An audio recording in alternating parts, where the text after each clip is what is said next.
Welcome live to Richmond, Virginia tonight as we have a live presentation of the NASCAR iRacing FedEx Cup Series from Richmond Raceway.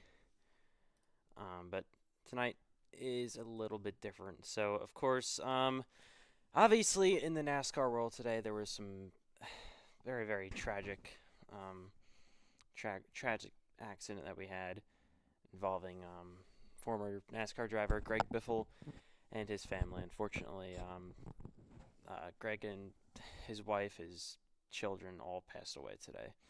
So this race is dedicated to them. And yeah, it's just absolutely heartbreaking. One of the worst NASCAR tragedies I think probably ever. One of the worst. There's been some bad ones, but like this really is, yeah. So I mean, well, we're live here tonight. This is, of course, the NASCAR iRacing FedEx Cup Series from Richmond Raceway as we get ready to go for race number 2 of the season, coming off a wild Daytona 500. And we'll be on track pretty shortly, coming up for the warm-up session here in Richmond.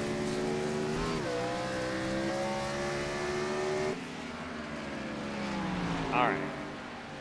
So, of course, this race is being dedicated to Greg Biffle and his family. Of course, he was a NASCAR Cup Series driver for so many years, won multiple races, won a Truck Series championship as well. And obviously, very high-profile driver.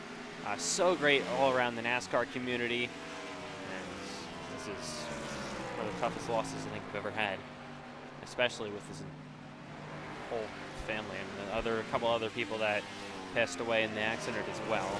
So thoughts and prayers to everyone. Thoughts and prayers to all the families, of course. Just awful. Just awful. There's no other word other than awful. All right. So we are live tonight. This is the NASCAR iRacing FedEx Cup Series in Richmond. All right. Here we go. Cars on the racetrack from Richmond, Virginia tonight. And we are live in Richmond. There's the 82 of Aiden Donahue making his way through 3 and 4. Bottom now goes Cameron Chandler on your defending Cup Series champion, Braden Hunsicker. Of course, Cameron looking to sweep this week after winning the iCar race on, what was it? It was I don't know what I was going to say, Sunday, obviously not. Hang on, give us a minute. I don't know why this thing is not working properly at all. Just a quick second.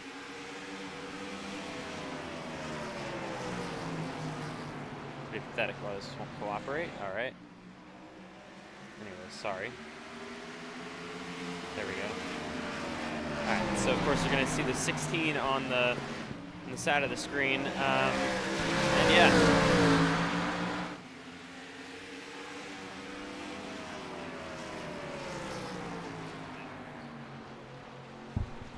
All right, now we're live. Now we're ready. Here in Richmond, the warm-up session, of course, is officially underway as here comes Aiden Donahue making his way down to 3 and 4. Here is the 96. That is Andrew Stacey. Got the 9 of Bryce Benson on pit road. There is the 43. I believe it's Donovan Hogan heading down the backstretch. As he makes his way through turns 3 and 4.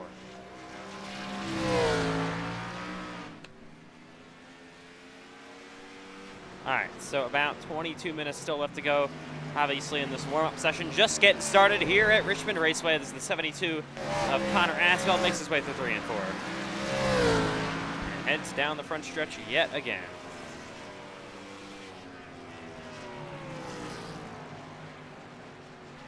All right. Of course, what a wild Grand National race we had last night here from Richmond. Of course, like I said earlier, Cameron Chandler ended up winning that one.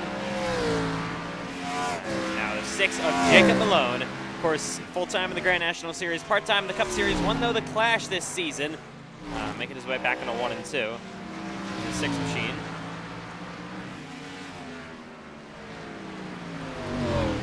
Looks like he's coming to pit right here. Is the 9. That is Bryce Benson. Oh, we got a car in the middle of the racetrack. The 77 of Braden Hunsicker gets slammed, and here is Payson Lindsay down the front straightaway as well. Here comes Axel Smith on the racetrack. Man, what a start to his career he's had especially in the Grand National Series. Of course, won at Daytona, and then, of course, finished top 5 last night here in Richmond. All right, of course, joining me in the booth tonight, just like last week and just like last season here at Richmond, is going to be Eli Franklin, driver of the 24 for ETR in the Grand National Series. So, Eli, you were on track, obviously, here last night in the Grand National Series race. Pretty chaotic one, a lot of cautions earlier on, but you got maybe like one or so long green flag runs in. So, like, how does the tire wear fall off, at least on that car? Well, expanding really the Grand National Series, the tire fall off wasn't honestly too bad. After about 10 or so laps, there's still a decent amount of grip in the tires. As long as you really didn't push really hard in the beginning, your tires would last a decent bit. But obviously, we didn't have a lot of green flag runs over like 30 or 40 laps, so you could really get a good feel for the car for the long run. But tonight, hopefully, we can get some green flag running so these guys can break apart, so we have less cautions tonight and have hopefully green flag pit stops. Yeah, of course, 200 laps tonight. Halfway break going to be at the end of lap 100.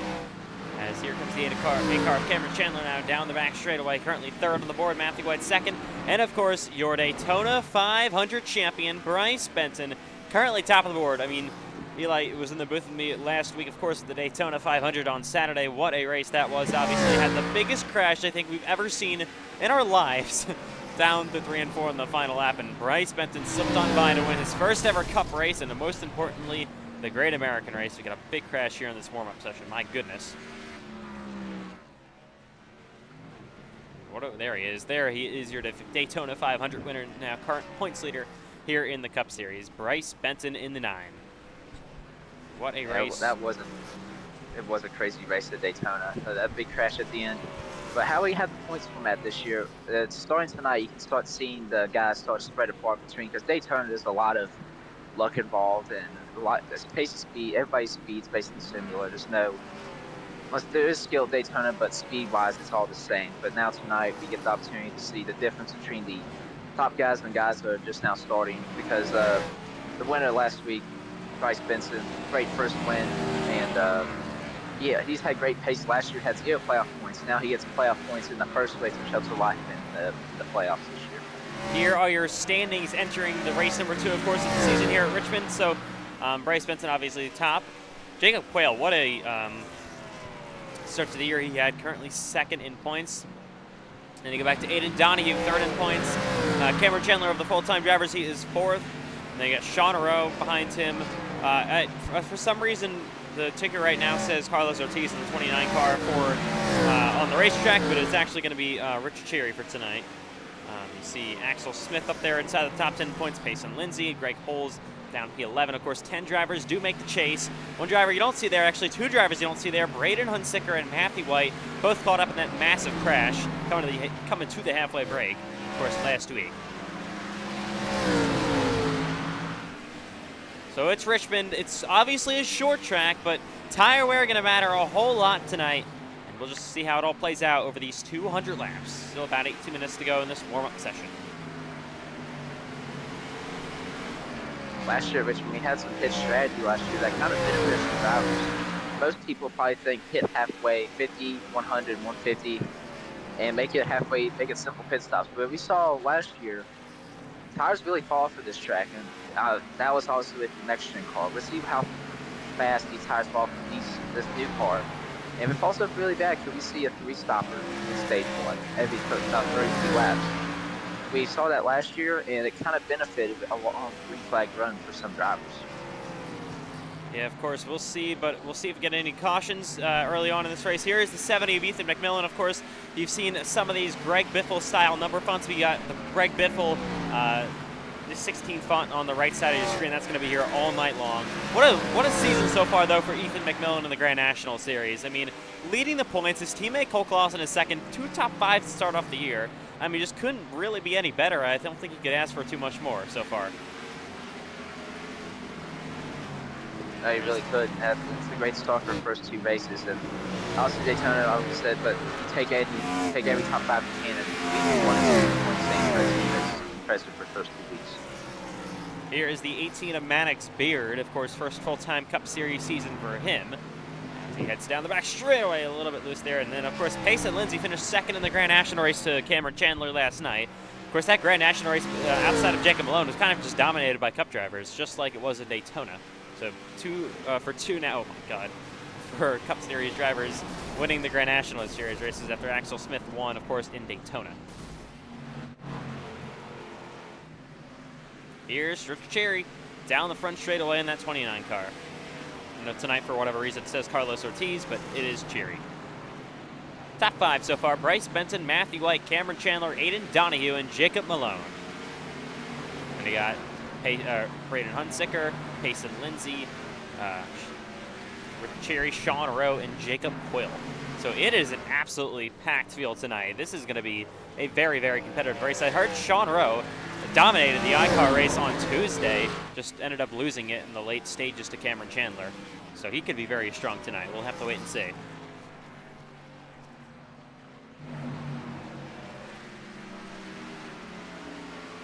Here's Payson Lindsay down the back straightaway. So, I mean, Eli, we're going to obviously talk about qualifying before, obviously, the qualifying session goes up, but qualifying looks to be probably pretty important tonight. I know it's 200 laps at Richmond, but still, it's a short track, very hard to pass. I know you guys had issues in qualifying. You kind of didn't run so well early on. I mean, what is it like back there in the pack when you're kind of mired back there in traffic?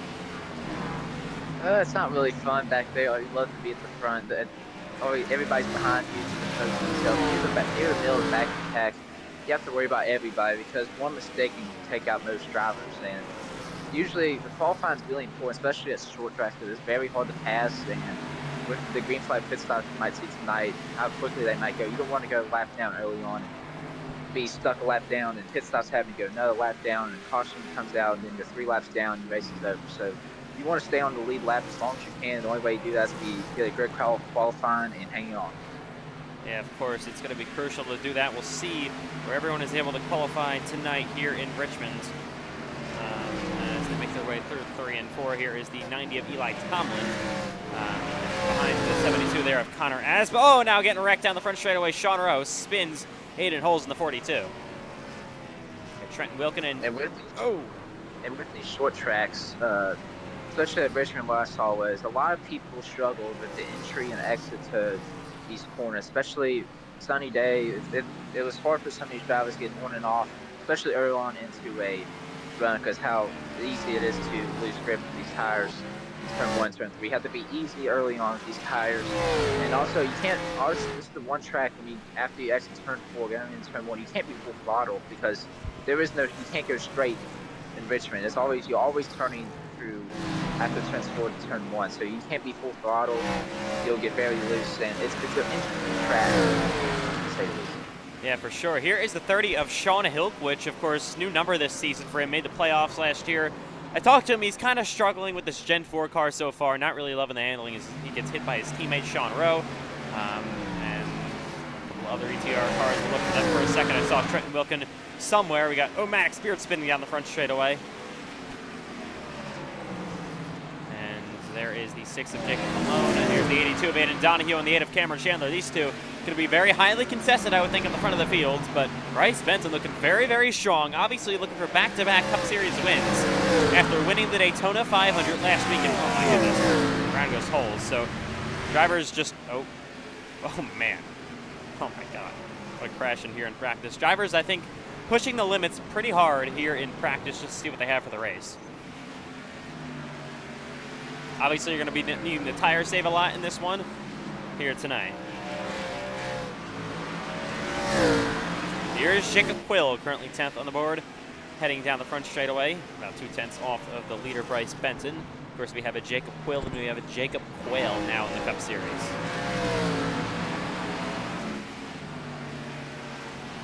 So hopefully we won't get too mixed up. Quill, of course, full-time for Johnson Motorsports.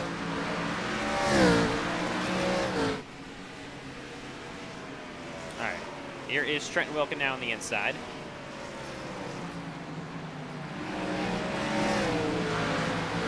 Aiden Donahue and Cameron Chandler begin the race once again behind the 77 of Braden Hunsicker, currently top 8 now on the board, your defending Cup Series champion. Obviously, Braden, not a good Daytona 500, leading the race, gets turned around, coming to the stage break, and now is mired back in points. But it's still only race 1, obviously. A lot of other drivers had issues that were full-time, most notably Matthew White as well. We got Michael Gregory spinning out with Rich Cherry. Here is Matthew White down the backstretch in the 3 and 4. Andrew Stacy on his outside. And Gary Smith behind them. Axel Smith as well. Gary Smith drove the 97 last season for Showtime Motorsports. Now Axel Smith is driving the 97, so 2 Smiths, but different Smiths in the 97 back-to-back years. Of course, Gary Smith now in 21 for this year. Ethan McMillan mired between a lot of full-time drivers here. He's the only part-time driver in this little group over here. Davian Tobin to the inside of him, and Aiden Hull's there in the 42 on the bottom as well. Oh, is Tobin going to nearly go around and will spin down this backstretch. Aiden Donahue works his way to the inside of Cameron Chandler.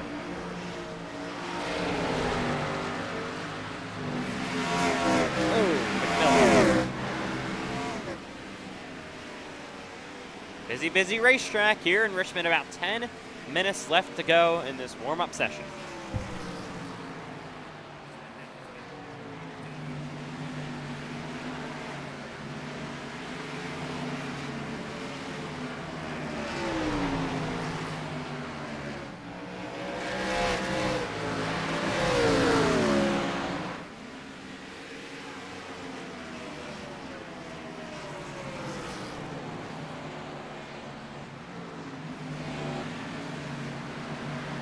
Back live to Richmond Raceway. Still about, of course, 10 minutes left to go in this warm-up session as we watch Jake Malone currently here in the 6 car, 5th on the board.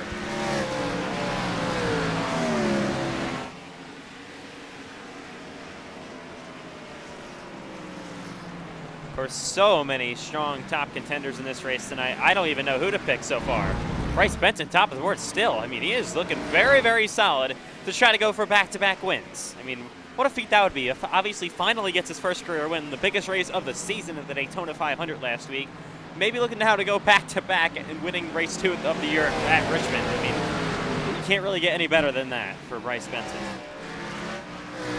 If that were to happen. Perkins goes around and he gets slammed by the 29 of Cherry, and now Tobin hits him as well. The tire rolling. Here comes the unsponsored car, the 36 of William Reagan. Not really sure what his sponsor is this week. We saw one tire fly last week. I'm surprised we've seen another one this week. Yeah, I mean, these tires do kind of fly around with this Gen 4 car, I feel like.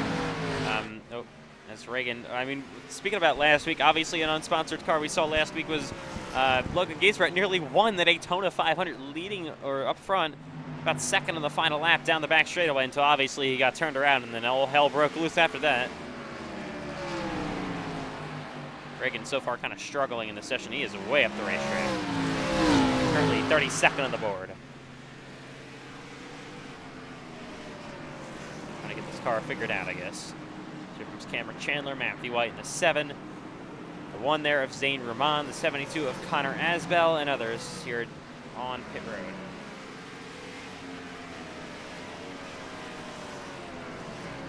Here's the 21 of Gary Smith. Of course, you see all these Greg Biffle tributes. You see RIP 16 on the back of Gary Smith's car. You see the Greg Biffle number font in the 08 of Knox Thompson. Then you go back a little bit further real quick. You see Cameron Chandler has a decal on his race car for Greg Biffle. Matthew White, I don't know who else has it.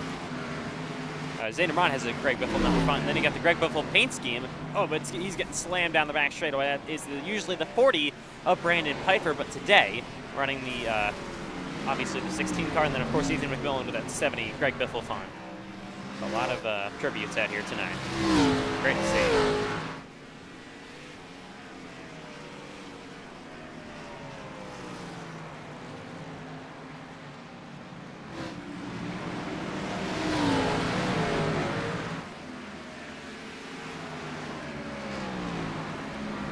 All right. Got 7 minutes to go till qualifying gets underway here in Richmond. I still don't have a solid, even top 5 prediction here. There are so many strong contenders. I mean, what, the top 20 separated by only 0.3 of a second. That is so close here at Richmond Raceway. The amount of talent and finesse is in this racetrack.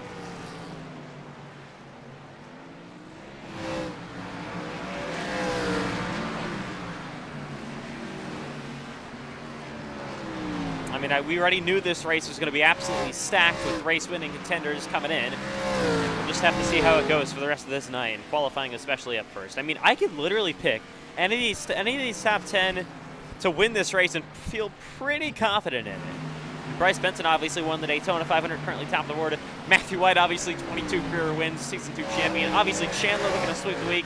Hayden Donahue won here in Season 3. Jacob Malone won the Clash.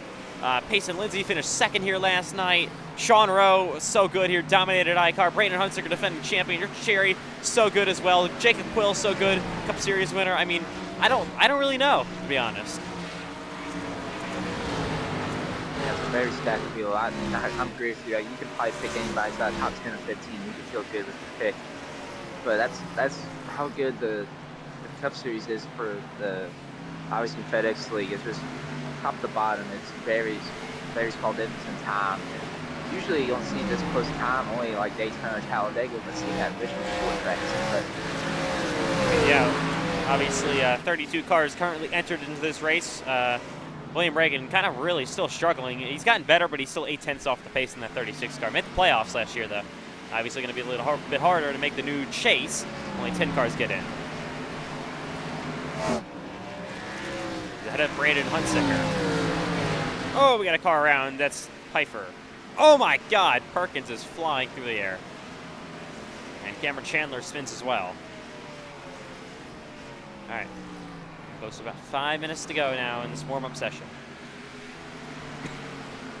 One thing about green flag pit stops tonight, if we get any, it's a very tight pit road, so you can't afford to be going too high in the pit road, or else you can hit that orange box and have a penalty. And if you get a penalty here, you're in very big trouble, as it'll probably make you a lap or two down, but you cannot afford here at a short track. And it's hard to get on this pit road. I've raced here many times in very different cars, and when we get to green flag pit stops, I've seen so many people, one, miss the box, but two, also speed into the box. It's a very narrow pit road, speed's very low, and I've seen a lot of people speed on the pit road and miss the pit stall, and some people even hit the cones. Of course, you get an opportunity to check your pit stall and check pit road speed before the green flag comes out with our pace lap. And then, of course, we're going to actually have another pace lap after that. We're going to have a 3-wide tribute lap for, of course, the late Greg Biffle and his family. So very, very special. But we organized here tonight for that. So we're very, hopefully that all goes well for the most part. And, of course, in Fontana after this, we're going to have a 5-wide pace lap like we always do. We haven't brought that to Grand National yet, but we could possibly. We'll have to wait and see. 3 wide down the back straightaway now. Here's Braden Hunsicker to the inside of Wilkin and Perkins. Head back in the 3 and 4. They're still 3 wide down the front stretch. I haven't really seen, of course, all these times I feel like got put down so early on in the session. Nothing has really changed, so obviously track has gotten a lot slower. Gilbert's working to the inside of the 82 of Hayden Donahue. Michael Gregory ahead of them.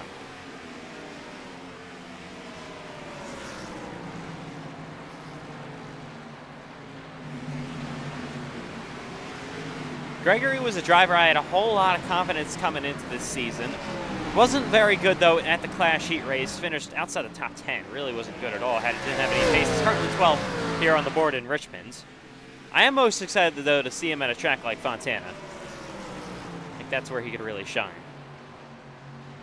First full-time season for Gregory. Nearly won multiple races in Grand National last year. Here is Sean Rowe. Could be definitely a strong contender for the chase this year. Probably will be. Probably will win maybe a race or two as well.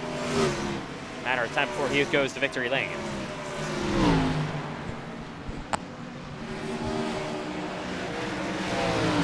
Still never done that in his career.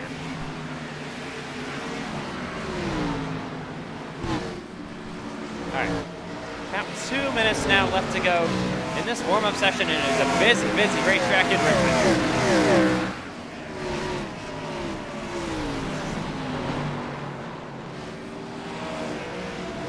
All right. course, like we said, a little bit of another update. Of course, the 29 of what it says Carlos Ortiz is actually Richard Cherry for tonight, so just gotta keep that. Just don't want to make any mistakes there.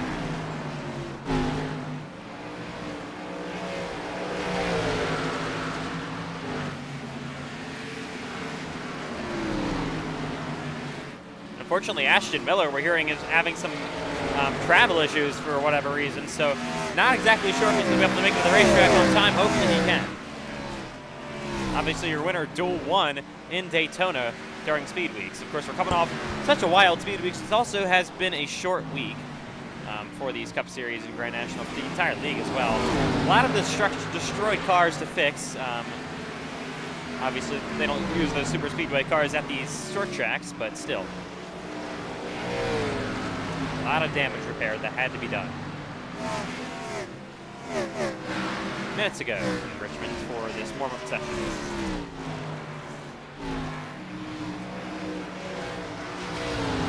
Here for race 2 of the NASCAR iRacing FedEx Cup Series Season 5 here at Richmond Raceway. First time race 2 has been on a short track. It usually goes to somewhere like Las Vegas. Actually, Phoenix, I don't know if you call Phoenix a short track back in Season 3. I mean, I guess you can maybe, but not really.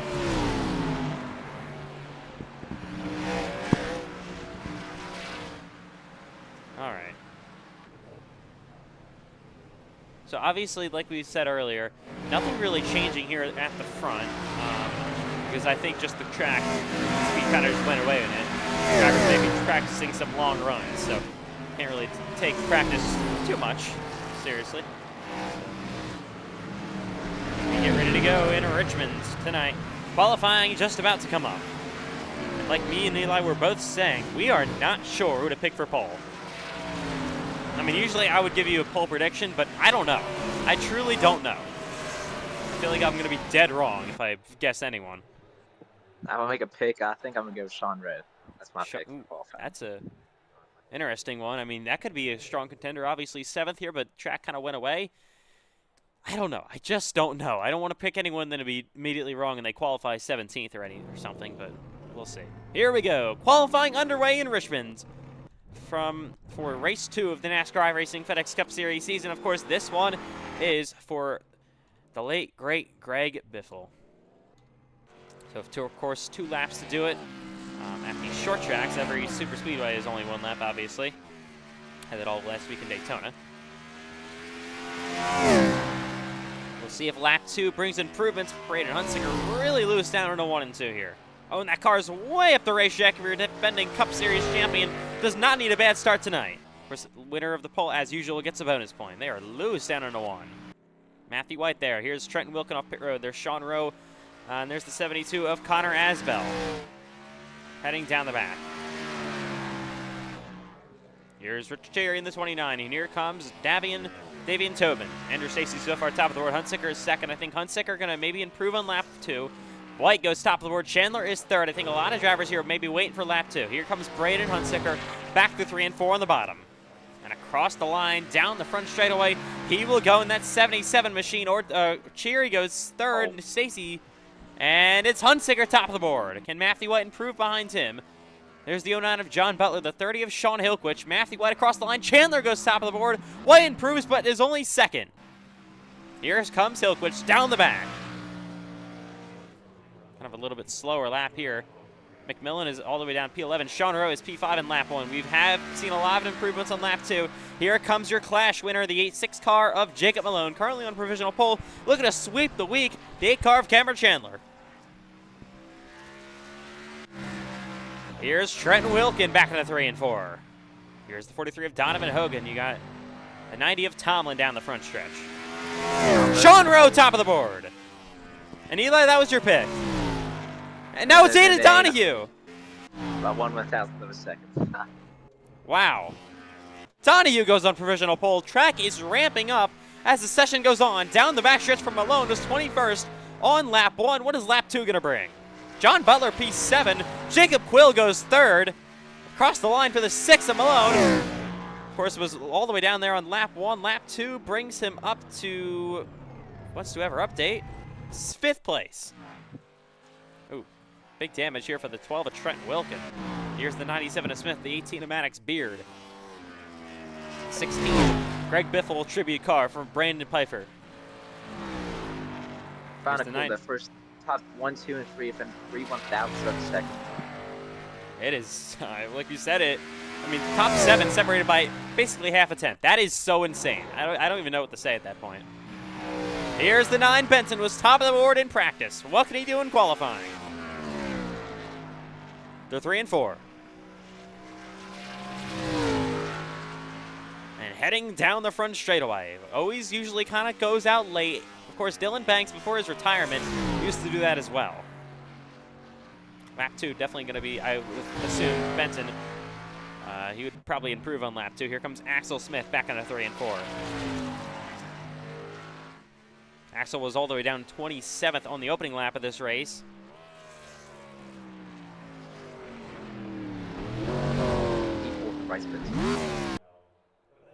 Benson goes, like we said, 4th. Here's Payson Lindsay.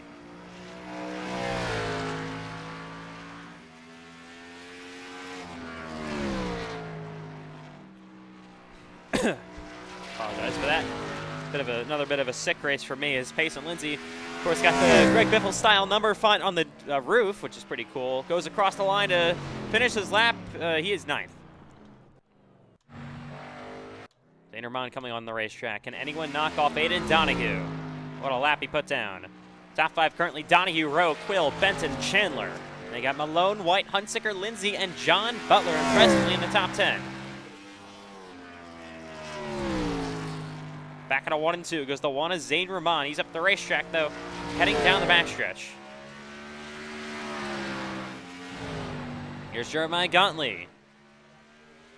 Across the line. You got the 67 of Juan Cobbs Jr. Oh, he is struggling up the racetrack. He goes, and here comes the 1 of Rahman down the front straightaway, trying to qualify well. 12 seconds to go. This will be his final lap, of course.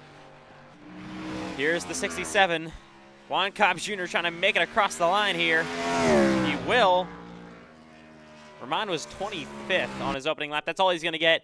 Aiden Donahue going to be on pole here in Richmond. What a lap by the 82 car. And look at that top 3. I mean, oh my goodness. They are separated by nothing. Pure nothing. Pick was 1/10 off. I know. It was, wow. As we welcome you live to the NASCAR iRacing FedEx Cup Series Season Number 5, Race 2 of the year at Richmond Raceway in Richmond, Virginia. We are going to get this one underway. Let's go through your top 10 starting orders. So, of course, we got Aiden Donahue on pole tonight. 2 is outside, going to be Jacob Quill. First pole of the year for Donahue. Won this race back in Season 3. Row number 2 going to be consisting of Jacob Quill in the 48 and your driver practice, and, of course, Daytona 500 winner Bryce Benton. Cameron Chandler looking to sweep this week after winning Grand National and iCar is going to start 5th. Jacob Malone, your Clash winner, starts 6th. Matthew White, Season 1 Cup Series champion. Outside of him, your defending Cup Series champion, Braden Hunsicker, going to be starting 7th and 8th. Payson Lindsay finished 2nd in the Grand National race here last night. Starting 9th, and a good qualifying spot for John Butler, starts 10th. The only one I can't really say he's won a million races before, as they will roll off of pit road here at Richmond. So we will go to... We'll check pit road speed first, and then, of course, we'll have the tribute lap, the 3 wide pace lap. All right. It's a beautiful day for some racing here tonight. Unfortunately, it comes off of a tragic day, but we are going to hopefully bring a good show to you tonight from Richmond, Virginia. They'll come check pit road speed and check their pit boxes as well. Led by Aiden Donahue. Good pole position for him. And that's 82 machine.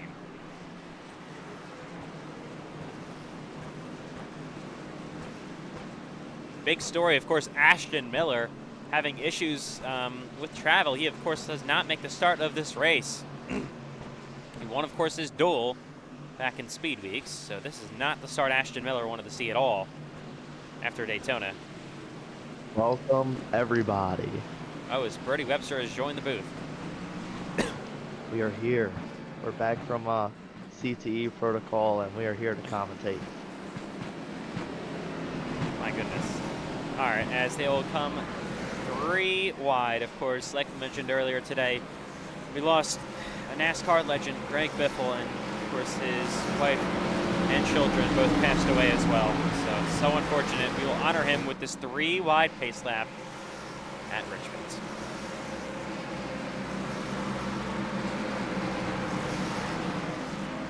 A beautiful, beautiful scene from Richmond Raceway tonight. As the NASCAR iRacing The real question FedEx is, Cup why didn't we go 16 wide?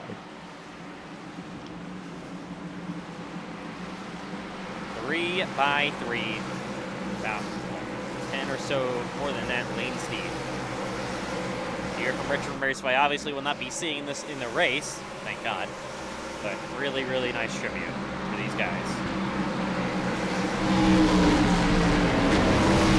All throughout this pack.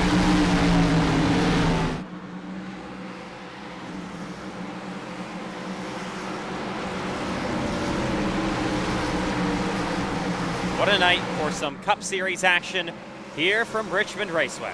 They'll go back to double file, I believe, in a minute. One more pass, 3 wide. All right, good tribute for these guys. First halfway break going to be at the end of lap 100. Barely, I don't think, make it. I think he could barely make it on fuel to the end. It's going to be pretty close.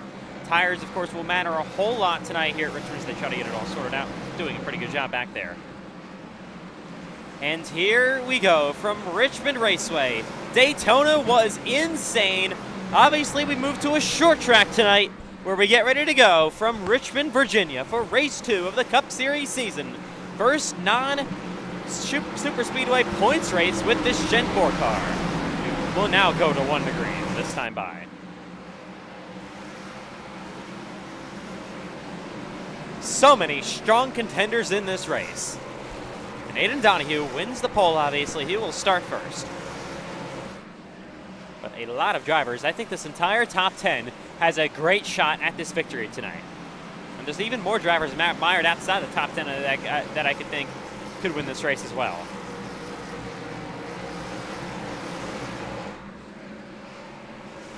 What a night for some Cup Series action from Richmond Raceway.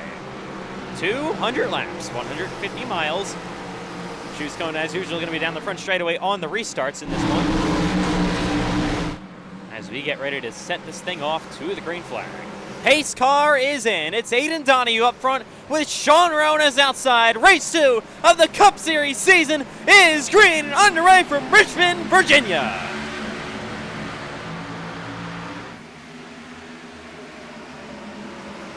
Oh, maybe 3 wide. Oh, way up the racetrack in turn 1 goes Sean Rowe. Bryce Benton sliding as well as they head down the back straightaway. Jacob Quill already to the outside of the 82 of Aiden Donahue as they make their way through 3 and 4 for the opening time. Donahue comes across the line. He's going to lead the opening lap. There's door-to-door behind him in the wall a little bit. Goes the 20 of Sean Rowe, starting to struggle. Oh, going to crash already on the inside. Hopefully this isn't a yellow. And unfortunately it is. Caution out on lap 2 for Connor Asbell. Again, pretty terrible caution call by iRacing. Absolutely no reason for that to be a caution.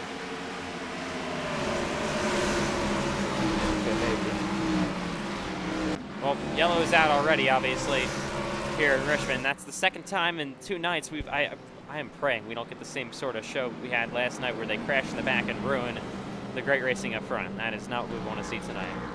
Hopefully it doesn't happen. Caution is ready out on lap 3. Yeah, it just comes down to the less experienced drivers trying to push the car a little too hard, and in this car you really have to be careful with the throttle, and they're just kind of mashing it a little bit too hard, and that's where you see a lot of the spins out of the corners.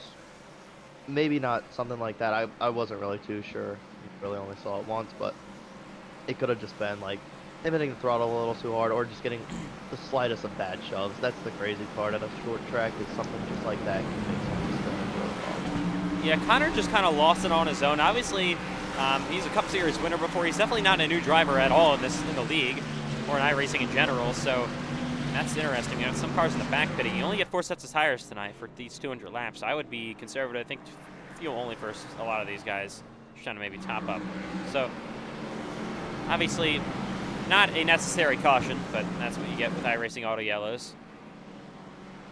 kind of have to have them because sometimes when we don't have them, we can't catch something in time, and it's a bigger issue. So.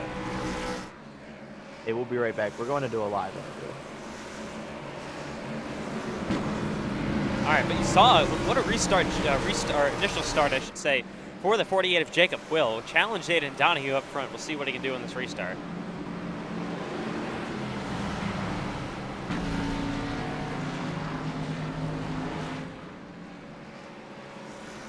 Of course, Sean Rowe, what a pretty bad start for him on the outside lane. Nearly lost it a couple of times. I thought he was going to crash. Unfortunately, he saves the car and keeps going in the right direction, but he fell back to what is now 4th place. Matthew White made up about a spot up in a 7th. We'll come to the choose this time by here in Richmond. Of course, this race usually has a lot of long green flag runs. Hopefully we see a lot of that tonight as we come to the choose cone for the first time. Oh, Quill goes inside behind Aiden Donahue. That'll give the front row to Bryce Benton. Maybe Jacob saw what happened to his affiliated teammate Sean Rowe. As we look at the shoes behind them. Oh. I don't really know what we're doing here.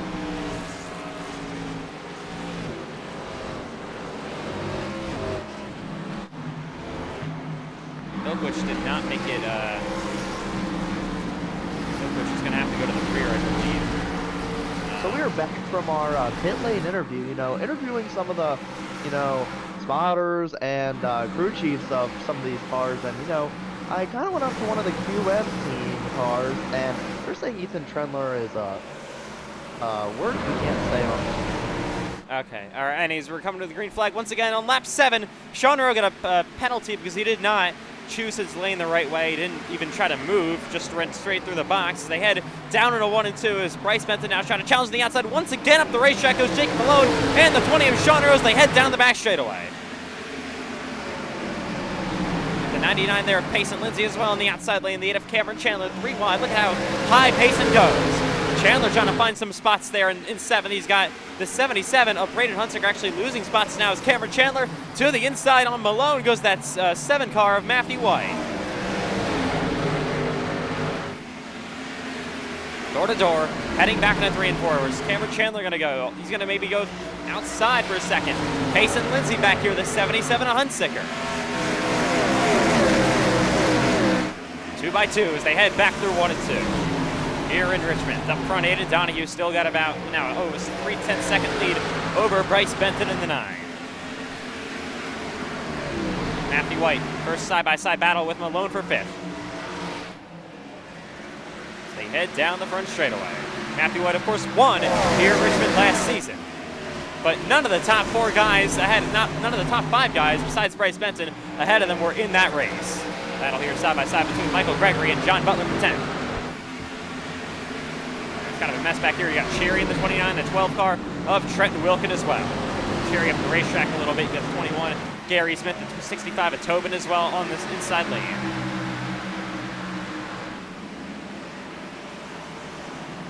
Well, some smoke ahead of them. No issues, but we got a door-to-door battle here. Sean Rowe making his way to the inside of Jacob Quill, trying to take 3rd place back away. What happened this time? Oh. Hogan goes around. Was yellow. And again from the rear of the field.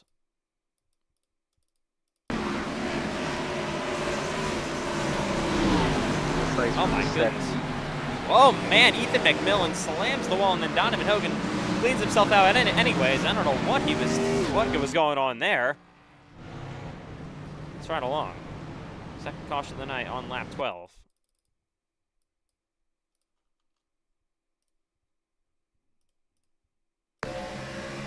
Riding with Hogan. Just completely overdrives the corner. And Ethan McMillan slammed the wall and he gets hit again and crashes. So, not a good look at all for Donovan Hogan. Let's ride along with McMillan. He took a massive shot into the wall. I believe he's going to be done. Oh, man. Well, then the damage kind of fixes itself, so I don't know. I'm not really sure. Then he blinked out.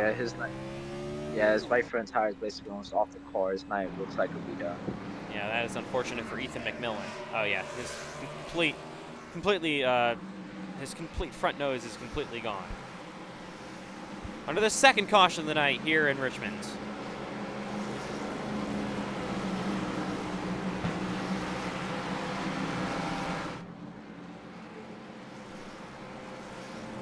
No one going to pit from the lead just yet. Everyone mostly stays out. I'd say if you get about 20 lap run here, you'll probably see, if you get no yellow, but if you get like a 20 lap run, I think you consider tires. But obviously you can tell track position is a big thing. You'll be stuck in the back of the pack with these guys. Back here, and obviously you always want track position, so fresh air on your car, don't have to get loose, don't have to deal with other people. But it's also taking the view, is it worth it to get tires, or is it worth it to have track position?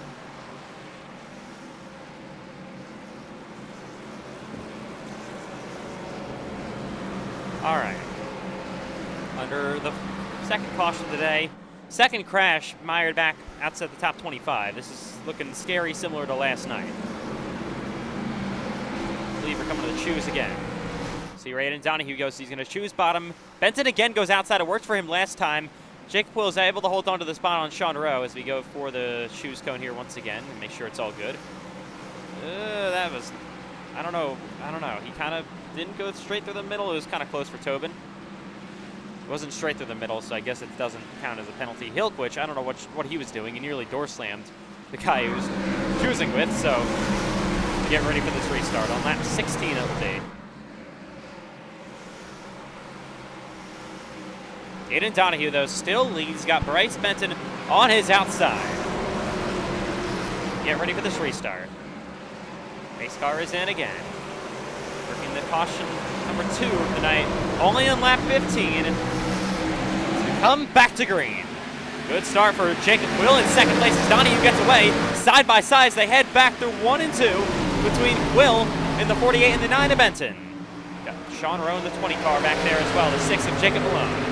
And into the inside for the race lead. Look at this 48 of Jacob Quill on the 82 of Aiden Donahue. Back to 3 and 4. Side by side for the top spot. And Quill is going to lead this lap. On the bottom, he will clear Donahue. New leader, Jacob Quill in the 48 car. Aiden Donahue, though, looking to cross back over. He's back to the bottom, to his inside. He is there for the race lead once again. Side by side, heading down the front straightaway, door to door. Good momentum, though, for Jacob Quill. He is going to re-clear that 82 of Donahue. Got the 20 of Sean Rowe coming outside now, and Bryce Benton. And the 6, contact! Benton saves it! What a save by your Daytona 500 winner! Somehow keeps it going, but now he's got a whole mess here. 3 wide, Matthew White, and the caution is out. Gauntlet. Another one.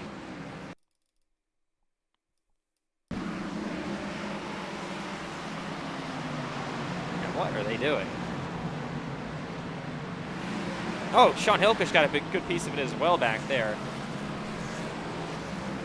And they nearly wrecked there with Bryce Benton, and the third caution is out again. Already. Let's ride along with Hilkish.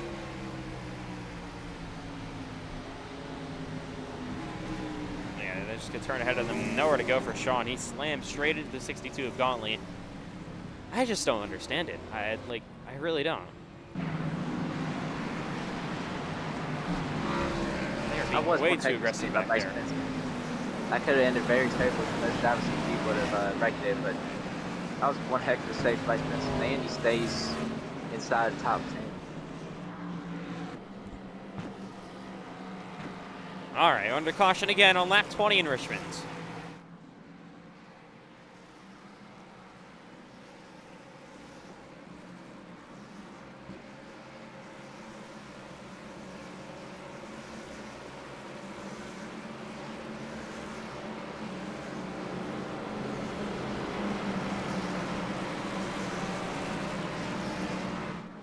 Looks like it might come to the choose this time. I think they should have caution. Yeah, definitely warranted. We come to the choose.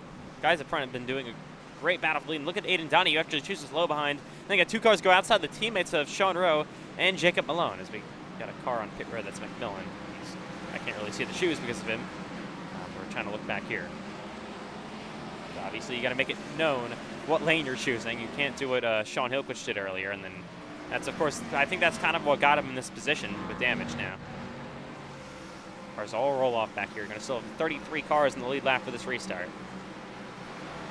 They got to start calming down back there. We're only lap 21 of this 200 lap race.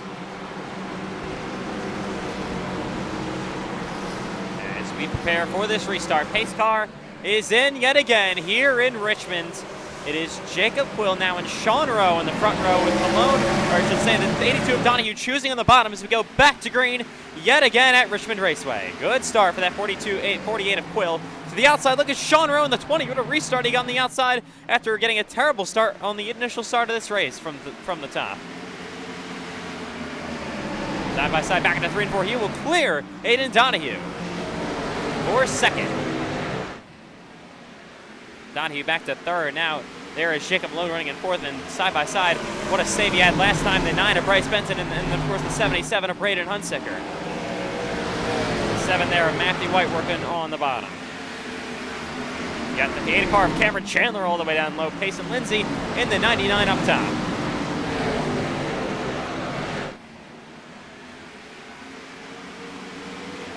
And here is Bryce Benton back to the inside on Jacob Malone. Kind of a stack up there between teammates. Hunsicker gets almost moved up the racetrack by his teammate Matthew White as they battle for 6th place. And now Cameron Chandler still mired all the way back in 8th. Jason Lindsay, his teammate, on his back bumper. So Gregory back there in the 5, battling inside the top 10, having a good start to this one. How about Gary Smith running in 11th? And here is the 7 of Matthew White to his inside of his teammate Braden Hunsicker. Up front for the race lead as well. Sean Rowe starting to close to the rear bumper of Jacob Quill. Battle up front ahead of Aiden Donahue, and here is Sean Rowe to the inside for the lead on the 48 of Quill. Side by side, they head through. Oh my God. Into the wall goes Wilkin, and we're under caution again.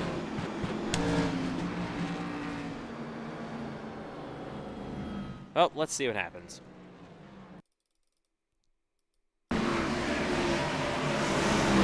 Oh, just wrecks himself. All right. Oh, my God. And then he gets slammed by the 92 of Perkins. Let's ride along with Trent. I mean, this is so unfortunate, man. I don't know if he got brake track checked by Jacob Quill. I don't know.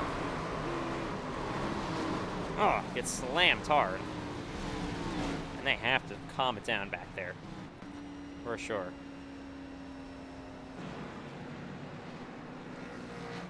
By the time we do go green, the top 10 gets very competitive, but with all these cautions so far, I haven't really had time to be able to have a little bit of a run and let the tires wear out. As this race shows, that qualifying matters a lot because you don't want to be back in that mess. And these guys that qualified inside of the top 10 have basically stayed the same because we haven't had enough green flag runs where they can lose or gain a lot of positions. Yeah, I mean, they've had a great race up front though. But unfortunately in the back, they cannot keep it together. Again, second straight night.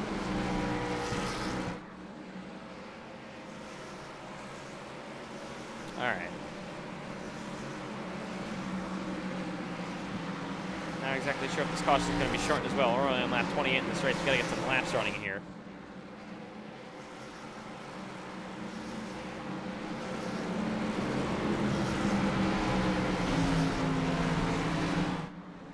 This is the choose, all right. Bill goes inside, Sean Rowe now goes outside. As car's in the way, I can't really look at the choose. A lot of stuff going on back here. Cherry still runs all the way outside in now 20th place. His cars now roll off.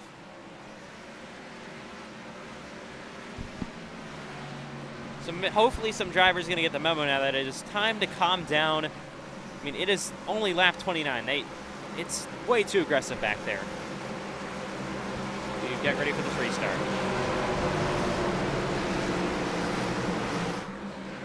These cars in again. Side by side between Quill and Sean Rowe. for the restart. Good what a jump by the 48 of Quill. He is gone. Sean Rose spins the tires, and now, oh my goodness, nearly a huge wreck with Malone. This is going to check up just about everybody as the 8 car of Cameron Chandler goes way up the racetrack. He nearly got destroyed. There's Michael Gregory in the 5 cars. They head down the backstretch. Malone checked up big time. Almost got I don't think it was tire spin or anything. Bryce Benson. Oh, he's got Hunsinger News inside there. Nearly going to crash again. It is a mess at the front of the field. Bryce is sliding on the bottom. Everyone trying to hang on. Somehow they do for now. Oh, there goes John Butler. Oh They crashed in the back. my god. Unbelievable. Especially with these cautions, some people start demonstrating they can't continue, because I think we only have 3 guys that can't continue to the next race.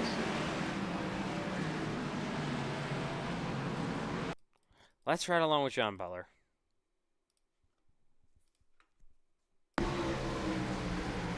Alright, I don't know what Gary Smith is doing. He just completely... And then John Butler just got ran over from, I believe, CJ Erdman. This is... I'm going to be honest here. This is pathetic. This is awful. They cannot keep it together back there.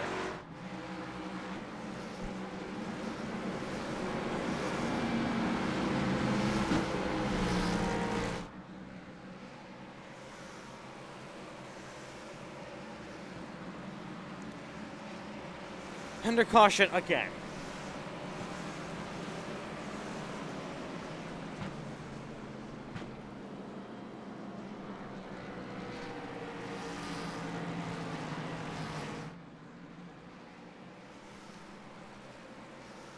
Hopefully we can get some green flag running in.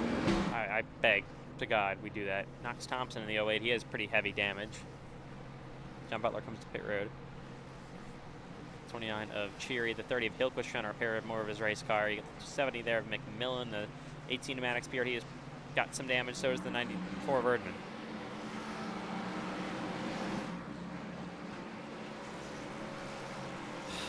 I'm going to choose again this time, bud. Oh, wow. Quill goes outside. How about that? So this call there, the bottom has been really well in the these starts. See how it goes here at the top. Still a lot of cars trying to catch back up here off of pit road. I believe everyone beats out the pace car. So we should be good for this restart.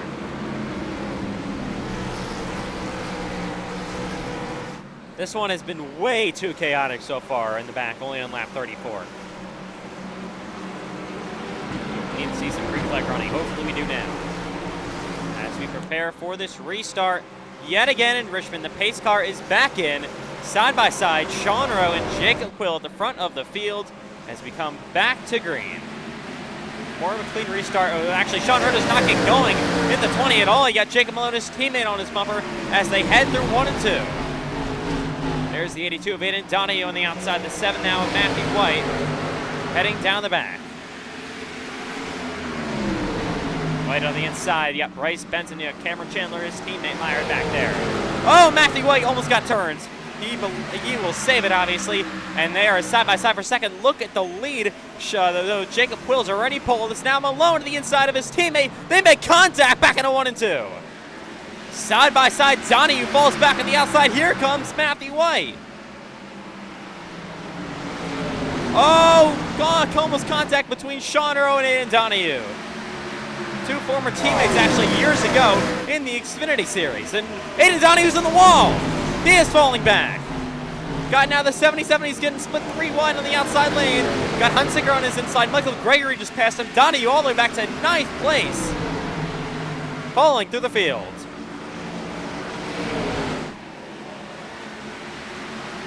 Gregory slides around that 5 car. It is still an absolute chaotic mess.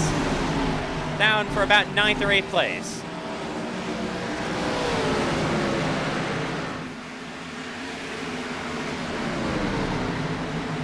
Donahue slides back in the line. You got Payson Lindsay in the 99 of the racetrack here once again.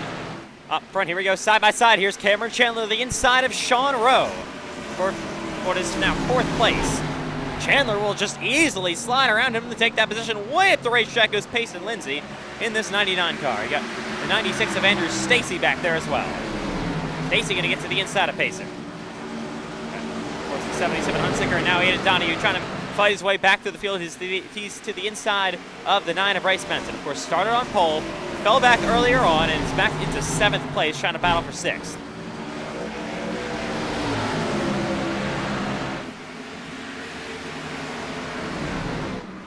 Oh, what a big, oh my goodness, Aiden Donahue just completely overdrives the corner, runs Bryce Benson way up the racetrack. He gets the 3 wide on the outside lane now, as they are still 3 wide, heading back into 1 and 2. I don't think Bryce is going to really appreciate that.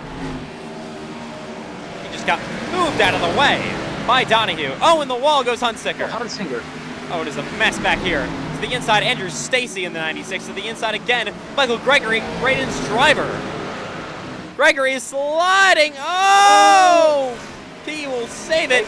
Stacy, that is not a smart move to go to the inside like that. Surprised it somewhat works. You got Jacob Will mired back here. You got Payson Lindsay as well. Oh my God. Mason, how does he save it? Oh, okay. My goodness, this is a mess back here. They have to calm down. This is, I don't know how they haven't wrecked. I really don't. Holy. Oh.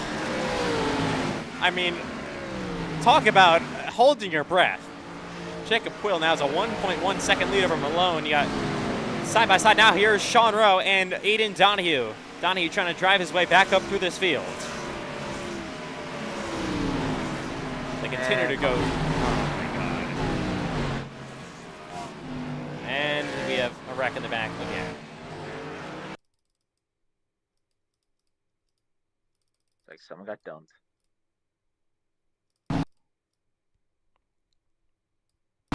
They were 3 wide.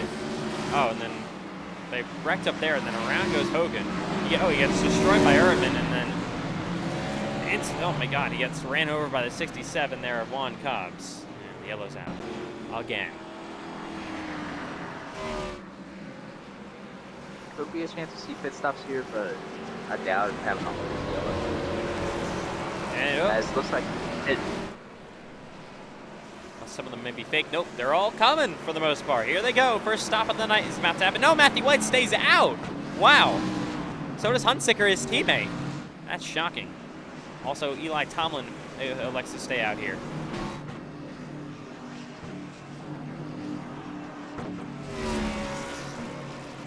As they all come to pit road. Oh. Now we will watch this battle off of the pits. Benson has to back it up actually in the 9. Looking probably like 4 fresh Goodyear tires if you're pitting. Obviously going to be probably taking that. Much fuel as you need. Off pit road first. How about Jacob Malone side by side with Quill? Quill I think gets it. Malone going to be 2nd. 3rd Sean Rowe. 4th Aiden Donahue. 5th Michael Gregory. 6th the 9 of Benson. And Cameron Chandler loses multiple spots here on pit road. See how much fresh tires matters. All these yellows he has. Looks like the first guy off pit road was like 6th. This race has been a mess. Only on lap 46. This is not one to be proud of so far, unfortunately. All right.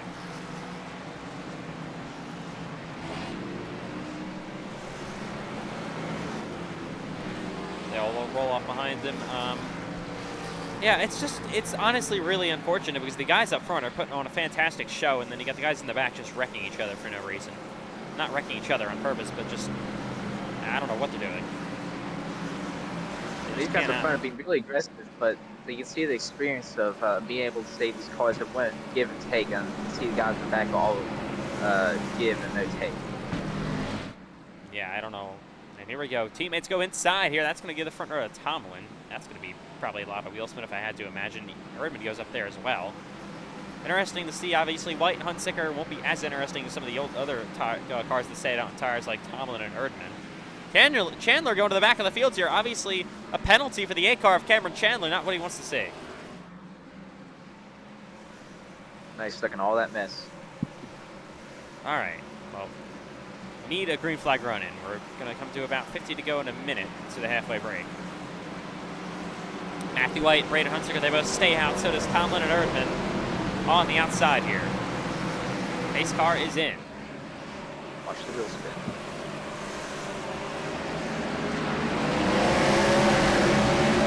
Oh my God. Erdman, of course he's wrecking. Down the front stretch they go, and oh my God, we have a massive crash. What is he doing? And they're wrecking near the lead, too.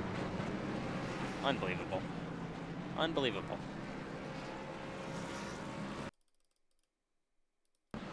Seriously, I mean, just unbelievable. Seriously, what a joke. He gets slammed. Zaner Mon, of course, gets involved there as well.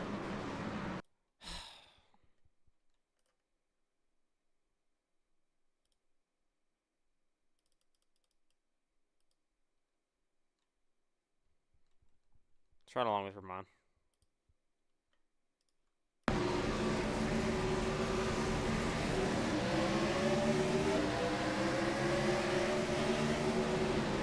I don't know what. We knew it. We called it too. Unbelievable. They've got a lot of the guys there too. Pace and Pace and Lindsay with huge front end damage. We got cars pitting again. This has been a terrible race.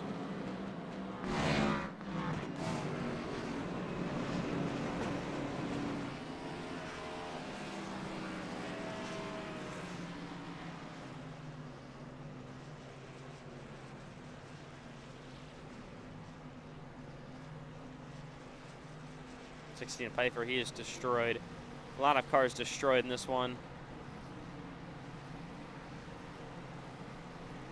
I'll get it near the end of the race if you are in like 40, 50 lap old tires coming like maybe 5 or 10 to go for a race. But early on, this early, I know we had a lot of yellows, but with 100 some laps to go, you only need to take a chance of staying out on old tires. But like Matthew White and these guys, Matthew White made a good call staying out here. But some of these backwalkers, it's not worth it this early to stay out. I don't get it. I really don't. I'll just save a set of tires, but at what point you hit? As you got time to stay out again, it's going to be stuck in 3.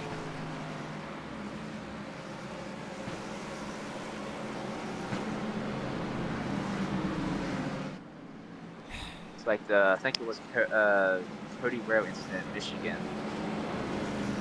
a couple years ago when they had one slow car stay out in front of all these and made a big wreck. All right, come to the choose again.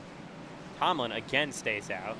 He actually did a good job in the restart. It was Urban who just completely caused the terrorism. Let's see, we're ready for this restart again.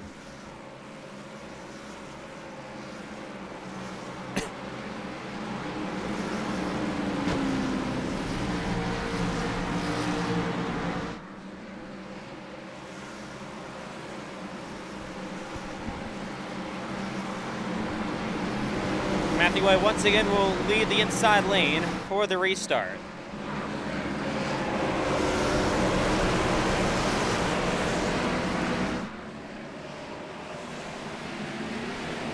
And Tomlin now checks up again on the outside lane after staying out once more. Of course, you got to wait until you change lanes. Nobody has an issue with that, so they head that back into 1 and 2. Jacob Quill, he is getting stuck there. Tomlin goes way up the racetrack. Oh God, they're about to be 4 wide again as they head down the back straightaway. This is a mess. They are 4 wide, heading back to 3 and 4. Quill is not happy with Tomlin. And that 4 wide. How the rest of the race is.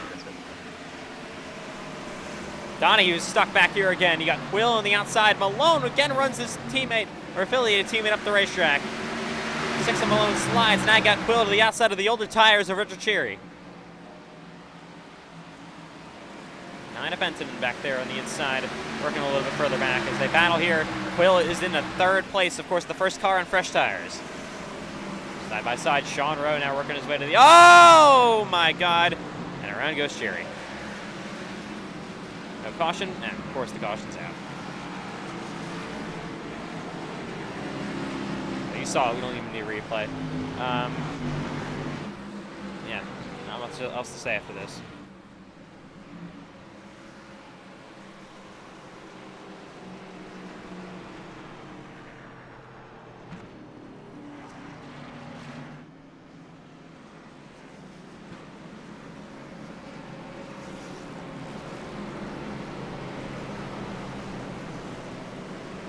You get 29 making contact with the 6th.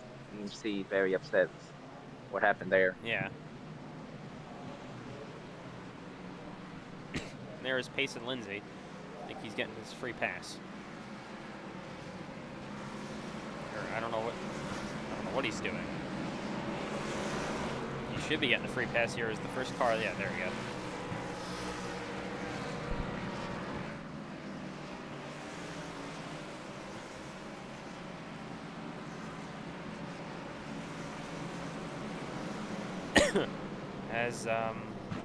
Yeah, this has been pure chaos tonight so far.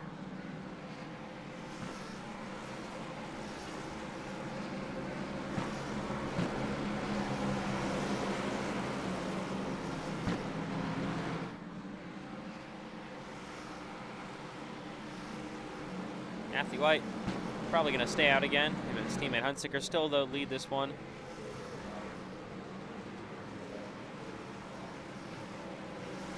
So it comes to choose this time. All right. About the millionth time we will choose in this race, and we're only on lap 58.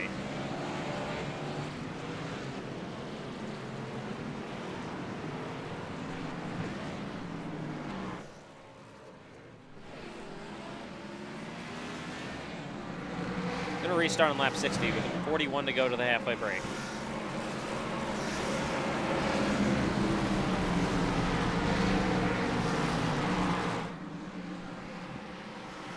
Probably will stay green for at least this stage. And you get some green flag run here. Oh my god, yeah. I mean, it is insane how we haven't had one green flag run that's actually been decent in this race so far. 40 laps would be a blessing.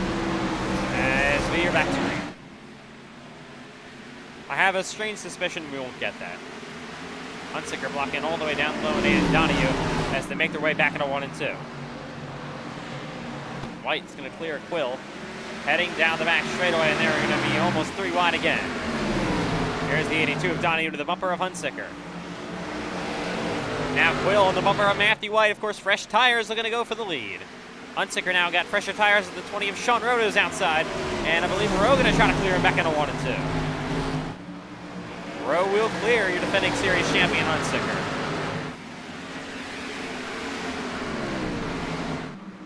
For the Now, lead. Chandler was like, after all that, Chandler's back now in the top 10.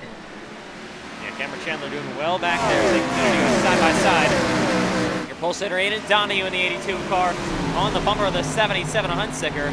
I don't know why the field looks so small. There's a lot of cars that have actually fallen off the main whole group. That's why.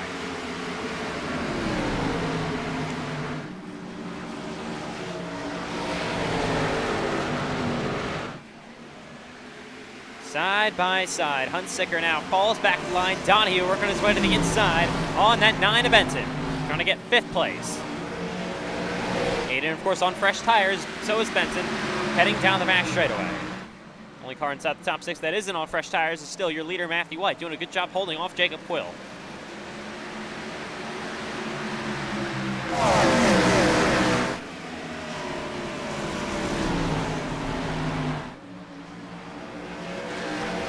Door here. Brandon Hunsicker to the inside of the 65 of Tobin. He will clear him as they battle for 7th place. Here's Cameron Chandler on Tobin.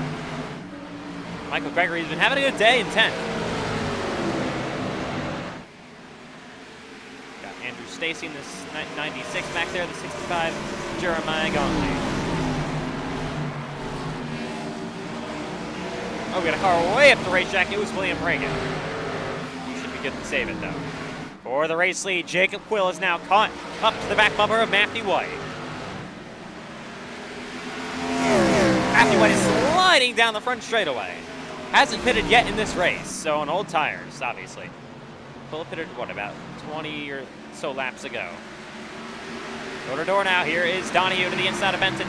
Been trying to pass him these last few laps. Benton almost cuts off his nose, heading back to 3 and 4. These two had a bit of an issue. Remember earlier in the race, we got a car way up the racetrack that was Asbel into the door of Gauntlet a little bit. Of course, we remember earlier in the race, Aiden Donahue ran in that 9 car way up the track. He had a lap car, Zaner Rahman. He's going to get out of the way here, hopefully. He is in the way, my goodness. Just trying to keep it up there, but very, very slow.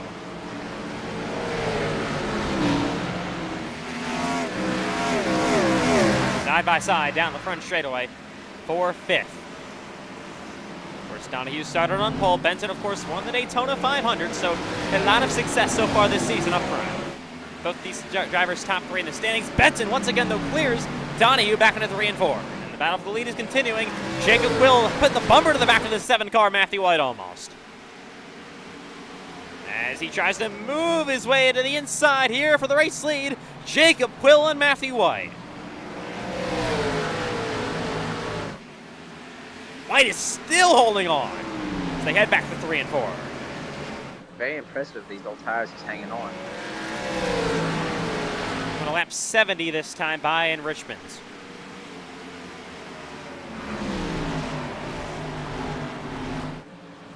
Jacob Quill closing the back bumper. Here's Aiden Donahue once again to the inside of Bryce Benson. And now Quill to the outside of Matthew White, trying to the outside lane now. How about this? Door to door, he is there for the race lead. Side by side with 30 to go in the stage. Top spot going on. Old tires versus new tires. Jacob Quill, the new tires prevailing on the outside lane. He is clear on Matthew White. New leader, Jacob Quill. Again, here is Donahue working his way to the inside on Benson. Side by side down the front stretch at Richmond. You got the 8 car of Cameron Chandler now working on the bottom of Hunsaker as they battle for 7th place. Cameron going to take that spot away from Braden. Tobin currently runs there in 9th, Gregory 10th. At the 90 of Tomlin, of course, he stayed out earlier. Currently runs inside the top 15. John Butler in the 09 back here. Oh, there's cars blinking. That's Travis Jeremiah Gauntlet. Got Trent Wilkin and Richard Cherry-Meyer back here. Oh, there goes the Oh my God. What was that? I don't know what that was. Let's see. What on earth? That's the second time Trenton Wilkin has just completely driven into the back of someone and gets hit hard by the 43. Oh my God. Under caution again.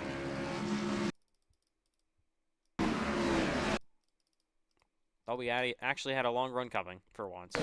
Nope. We're riding along with Trent Wilkin. Yeah, just, I don't know if William braked earlier or why. I mean, he just runs straight into the back of him after that. And Matthew White's on pit road. Oh, here comes White, of course. First time, finally, he'll be on pit road. Braden Hunsaker as well. Of course, he said earlier going to pit. Jacob Quill. I believe he's a couple laps down, though. He's on pit road. And more drivers coming behind them.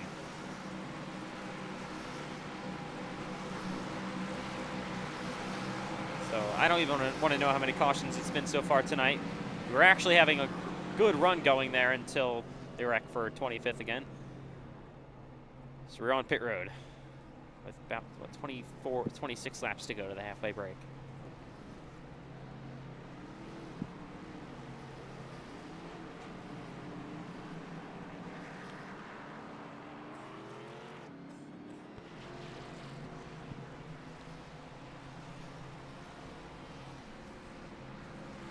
All right, so more drivers just trying to repair damage back here.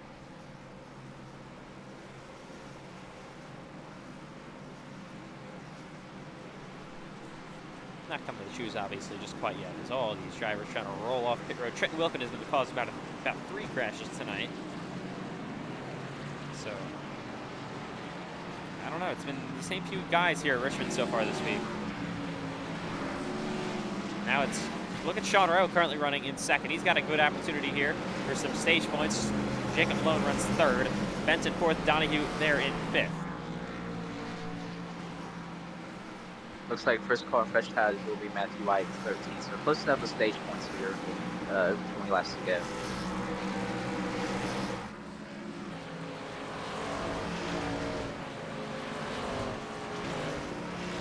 down to 24 cars on the lead lap. Yeah, I mean, this race has been nothing but pure chaos all day long as we come to the shoes.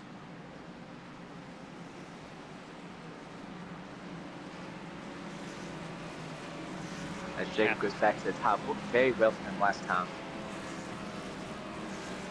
On pit right here, Hogan's, I feel like he's gotten driven into every 5 minutes in this race. Unfortunately for him, been kind of a punching bag so far in this one. Restart on lap 78.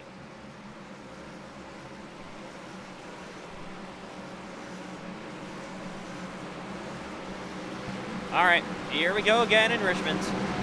In a wild one, obviously. We're only not even halfway through. Pace car is in. Racing up front, once we actually get under green, has been pretty fantastic. So hopefully we can keep that going. Back to green again. Good restart there for Jacob Quill. He is gone. He's been liking the outside lane. They are going to go 4 wide. Almost look at Braden Hunsaker to the inside of John Butler in the 7 of Matthew Wade on fresh tires. 4 wide, further back. Can they hold it together? You got Cheery in the inside, trying to look up front at the same time as well as they head back into 3 and 4. The 8 and 2 of Donahue and the bumper of the 9 of Benton. Got the 6 car, that is Jacob Malone up front. Oh, into the wall, that is Eli Tomlin. Oh, we have cars going, oh my God. iRacing netcode nearly causes it a collision. Why is the caution out? Why? Call that a yellow? Are you kidding me? iRacing, I'm just, are you kidding me? That? No, that's just pathetic. That is stupid. Straight up, that is stupid. How? Do we even have to do a replay? You saw what happened. You got a little bit sideways and obviously saved the car. Didn't even go even fully sideways. That is there's no yellow. No, it happened at the same time. There was no yellow. Looks like the 30 and then Payson Lindsay 99. I was gonna say, my God. That was the cause of the caution. That would have been. Let's see. Oh, and they wrecked for 25th again. That's good. And we got cars pitting. None of the leaders pit though.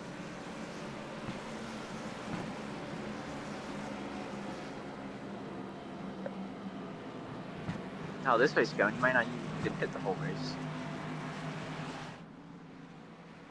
Save so much fuel.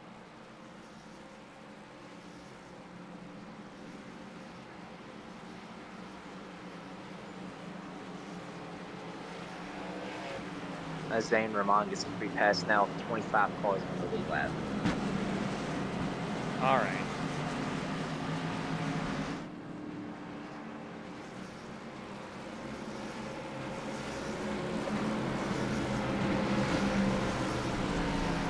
I believe we're coming to the shoes. No, we're not.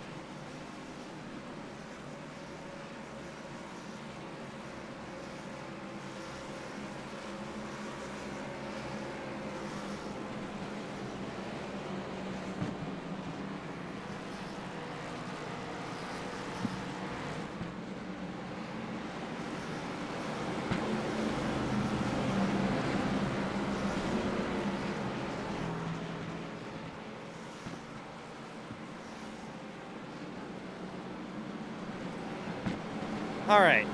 Well, we would be at halfway without all the cautions. And Quill is still, of course, your race leader.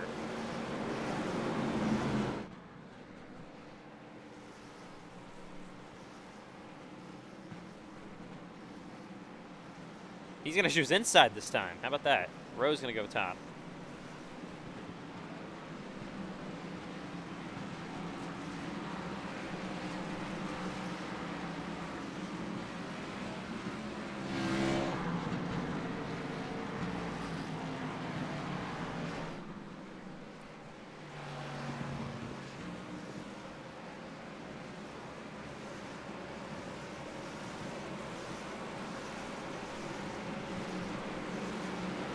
All right. Ready to go back to green in the Caution Fest 200 on lap 84. Coming close to halfway.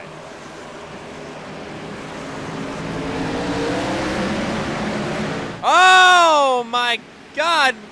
Rogue got some tire spin, it looks like, and he just gets ran through by his teammate Malone, who just didn't realize and nearly causes a collision. Luckily, they all save it for now, heading down the back straightaway. Look at Bryce Benson into second place. What a restart for the 9. Oh! Hey, Matthew White just got turned. Awesome. Again. What happens? Connor Aswell. Connor Aswell. Looks like Richard Perry got a little bit of it.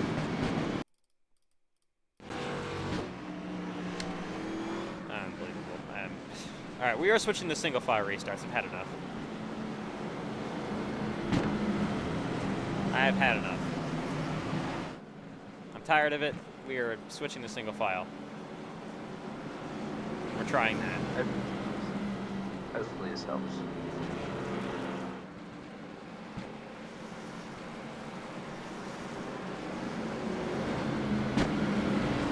Alright. No more choose cone, obviously. That is not going to happen anymore. Cars in the back pitting, of course, Matthew White as well. I don't think it's a night ender for Matthew White, but that was a decent amount of damage. So obviously, with all these yellows, it'll be helpful for him to get this damage repaired if we keep in all these yellows.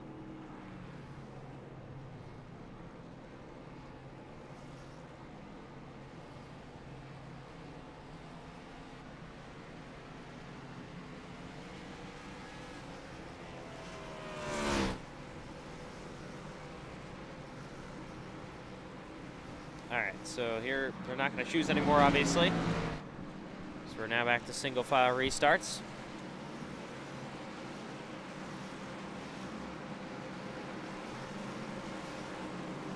So here they come off pit road.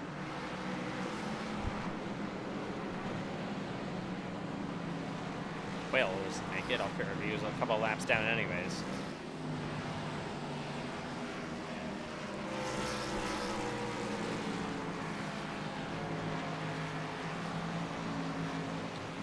Well, I don't know.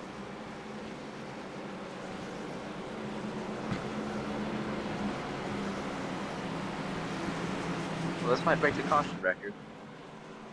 God, I hope not.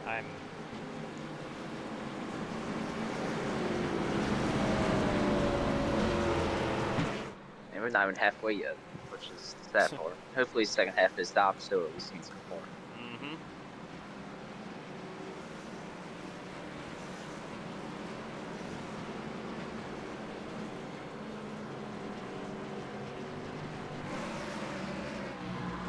Not exactly sure why it's not 1 degree yet.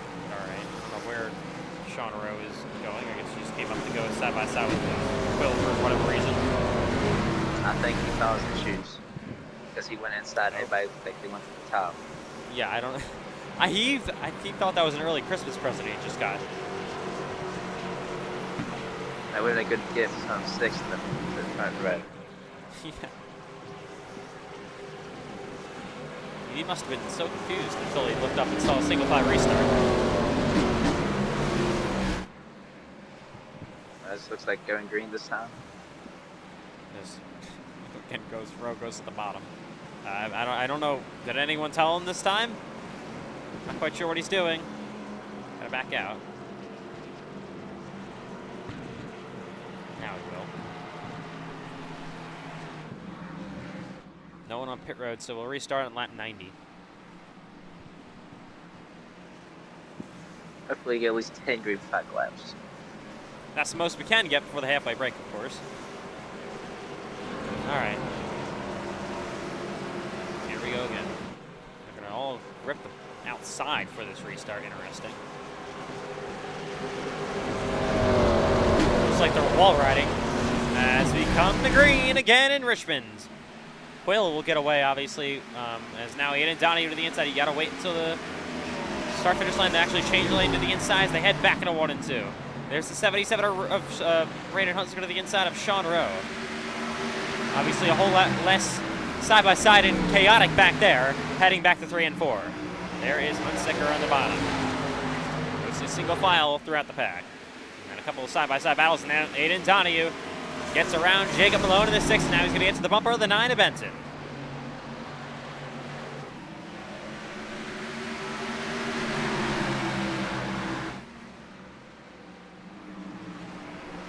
There is Hunsicker moving up the 20. As they head side by side, heading down the front straightaway again with less than 10 to go to the halfway in the stage. Matthew Wade, of course, currently not in that stage points position after, of course, getting spun out. Currently runs all the way down in 19th. Cameron Chandler up the racetrack in 8th. Got Tobin 9th, and Butler in running your top 10. Ain't Don who going for second.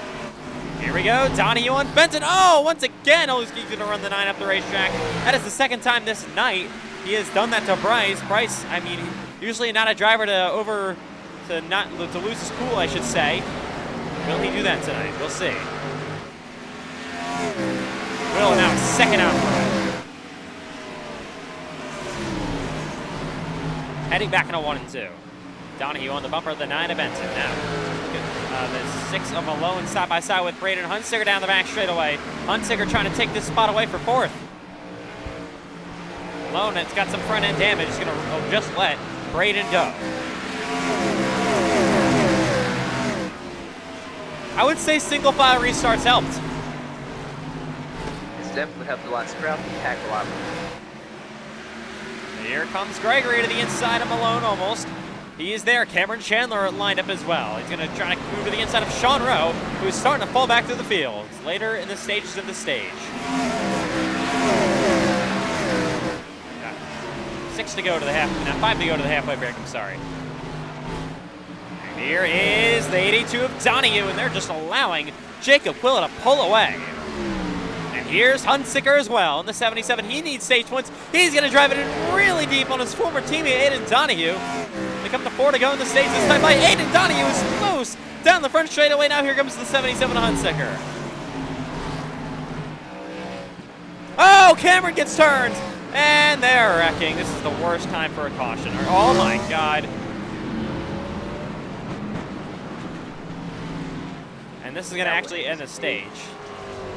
So it's going to be Quill, Benton, Donahue, Hunsicker, Malone, Tobin, Tomlin, Butler, Chandler, and Rowe. The top 10.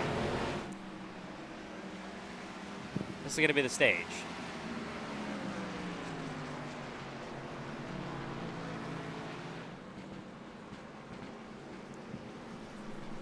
No, so it's actually going to be Quill, Benton, Donahue, Hunsicker, Malone, Tobin, Chandler, Rowe, Tomlin, Butler for the top 10. All right. This is the halfway break in Richmond. I don't know if they're just not going to run around the whole thing. But this is the halfway break, so I'm not exactly sure why everyone isn't pitting. Obviously, not a good time for a caution at all. So Malone clearly didn't get the memo. So they're going to ride around to the end here.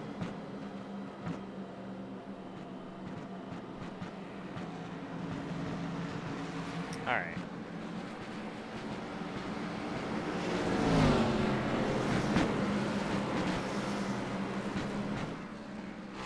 Actually, I do have some cars on pit road. Not exactly sure what they're doing in race control right now.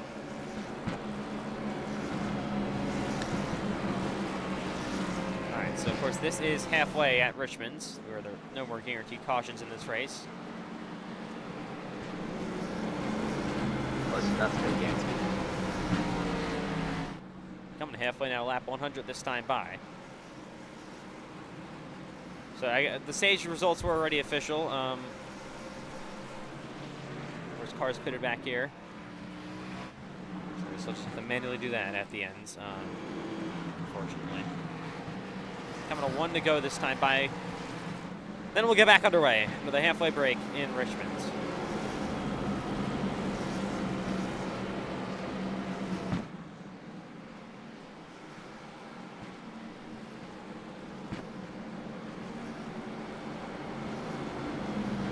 All right, so of course we're gonna have another single file restart, which obviously worked out better, a million times better than that double file chaos match we had earlier.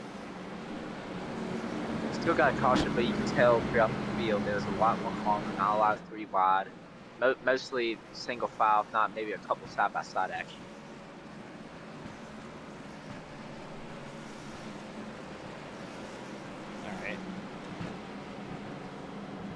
Actually, that was the hit. Okay, then we just came across the line there. I'm sorry. Race Control figured that out finally. It was Quill, Benton, Donahue, Hunsicker, Tobin, Chandler, Rowe, Butler, Gregory, Asbell, your top 10 in the stage.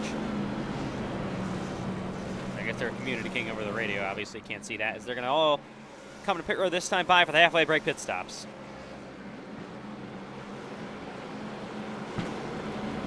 Here they come. Halfway break underway. The stage, of course. Jacob Quill going to win the stage. Hunsicker stays out. How about that? Here they come. On to pit road for the halfway break stage pit stops. It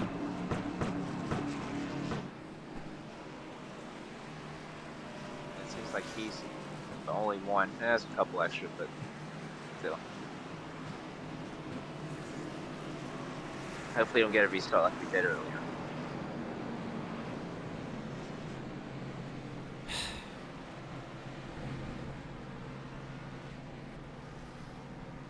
For fresh Goodyear tires for everybody. A little bit of damage there for Sean Rowe.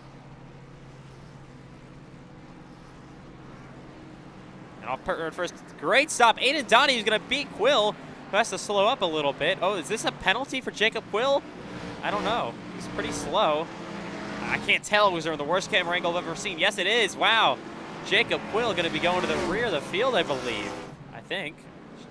Chandler's still here on pit road. Yeah, Quill, your stage winner here, going to go to the back. That is unfortunate. And it makes it much worse for single file. Restarts has a lot more ground has to make up besides being side by side with everybody.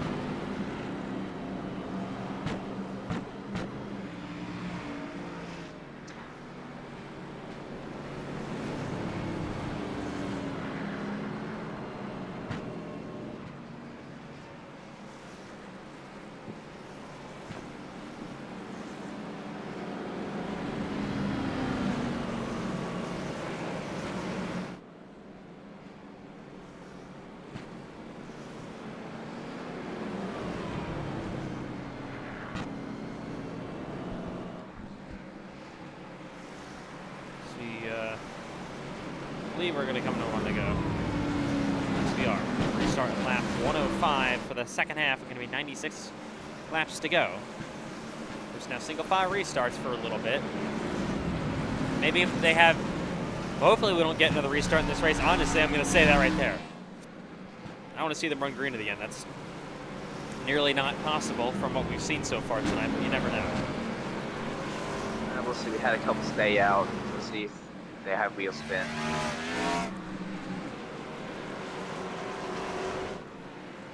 All right, here we go. Second half going to be underway here in Richmond. Pace car is in. Tomlin stays out as well, so does Maddox Beard. First car and fresh tires, I believe, going to be Aiden Donahue in 7th as we go back to green here in Richmond. No, I'm sorry, it's not going to be Aiden Donahue. He's actually stayed out as well. He's going to move to the inside of Andrew Stacy. First car and fresh tires was the 65 Tobin. Oh, we got a car in the... Oh, my God. Asbell just wrecks himself. Please, for the love of God, don't be a caution. Of course, it's a caution. Huh.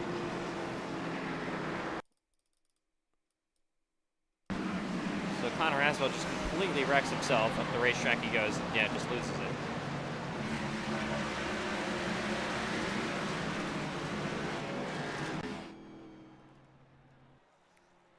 He is done.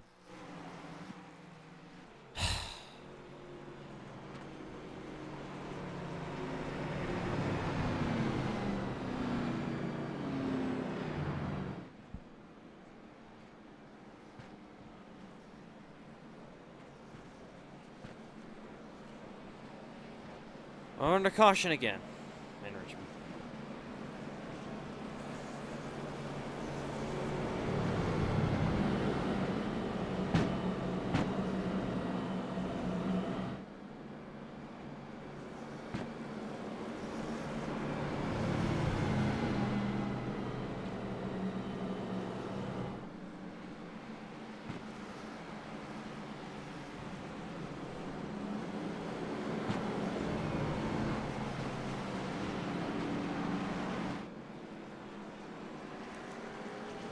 right.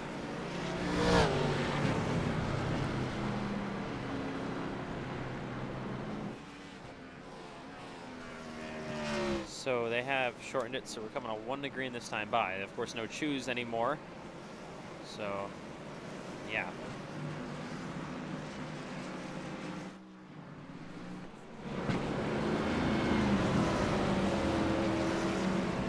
We're restarting lap 109 still. Braden Hunsicker leading this one.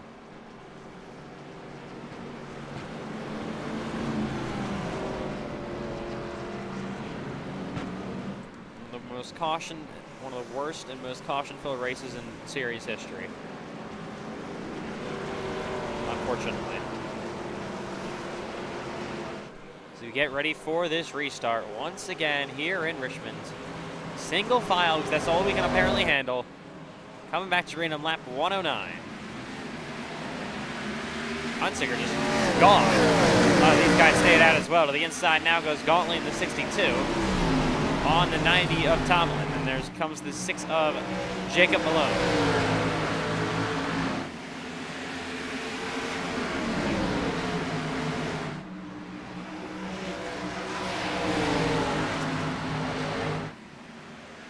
Gauntly blinks, has the longest blink ever. Now there's Tomlin to the inside. Now he's got the 82 of Donahue on his bumper. The 7 of Matthew White trying to come back to the field. A lot of guys that were so fast early on. And look at Jacob Quill all the way mired back here with Cameron Chandler side by side. For his 15th place. The car blinking, that's the 09 of Butler. And then you got Sean Rowe back here. On first stay out, it's now a pretty mixed up bag all throughout the fields. Here is Donahue to the inside of Tomlin for what is 5th place. Tomlin's still holding on inside the top 5 right now. And Hunsicker looks to just pull away from this.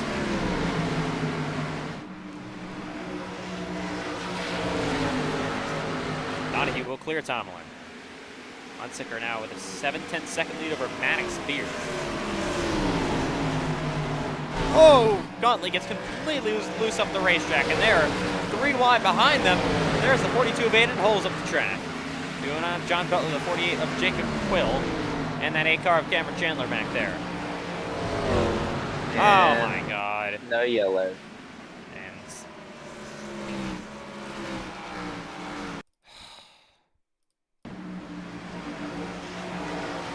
just ran straight through him, not really sure what he's doing.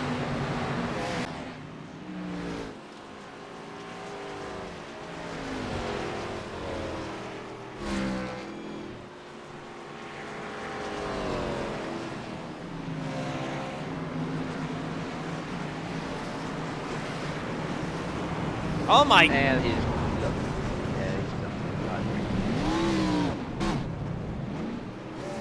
All right. Well,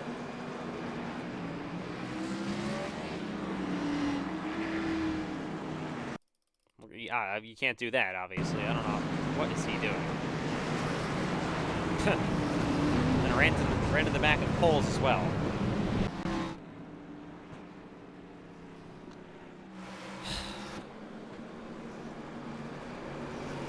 I'm sorry, this is an unacceptable race. I'm actually sorry as the league owner. This is terrible. We'll work hard to fix whatever went on tonight.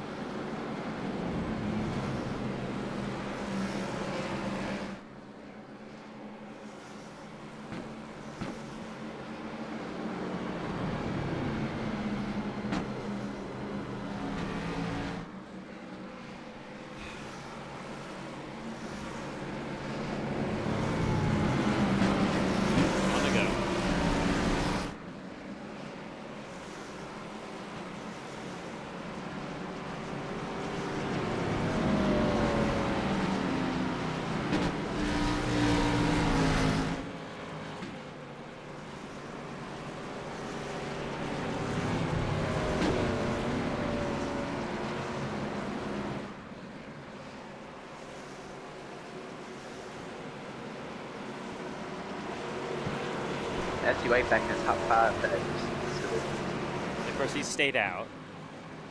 Pace car's in. Ready for the restart again.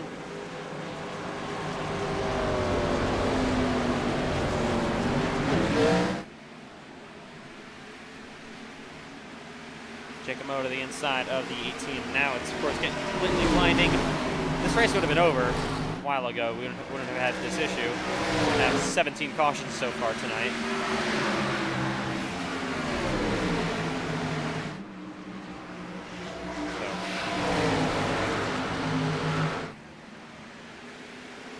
There's Donnie to the inside of the 18 of Beard.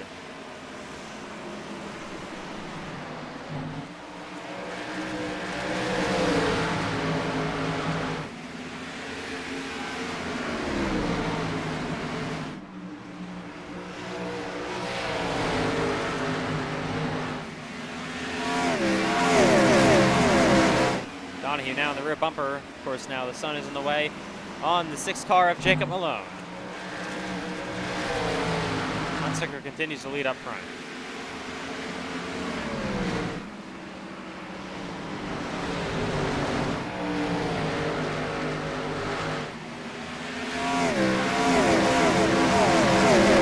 Sean Rowe there on the 20 car to the inside now, and Davian Tobin in the 65. 5 car of Michael Gregory back there.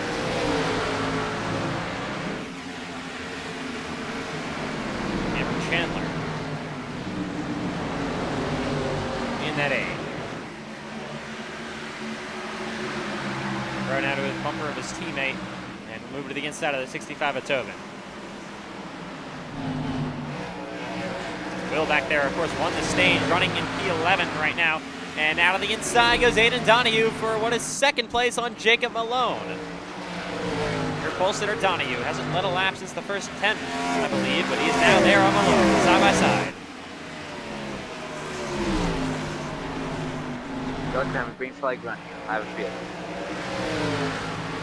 Gotta hope so. Now, Donahue will clear Malone. Malone actually back to his bumper. Thought he was going to give him the bumper, will not. Second. Here is Matthew White. Got Bryce Benson in the 9, the 96 there of Andrew Stacy, the 20 of Sean Rowe. You got 3 wide up the racetrack. Now goes Gregory. You've got Cameron Chandler on his inside as well.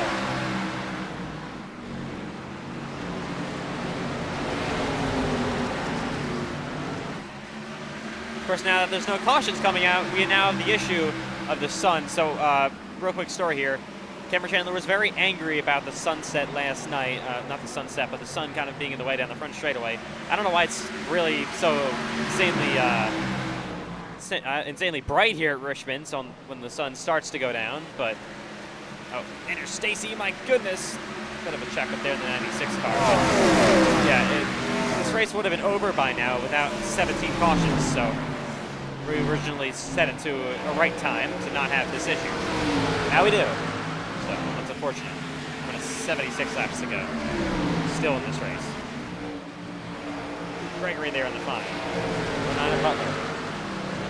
I mean, the way to get some laps in is obviously running green.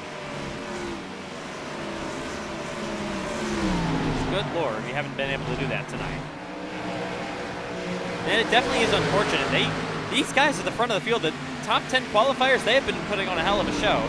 But then they have a wreck for 30th place. That ruins it. So it's really unfortunate. And I'll announce this right now. There are changes coming through the Cup Series and Grand National Series. The same exact issue last night. That will be announced and will be talked through post-race between officials. So expect some things to be announced pretty soon. Penalties probably as well. As we move on into the off week. Of course, Fontana coming after this. And on the inside of Tobin, once again, still trying to battle for 9th place. Michael Gregory in the 5 back there.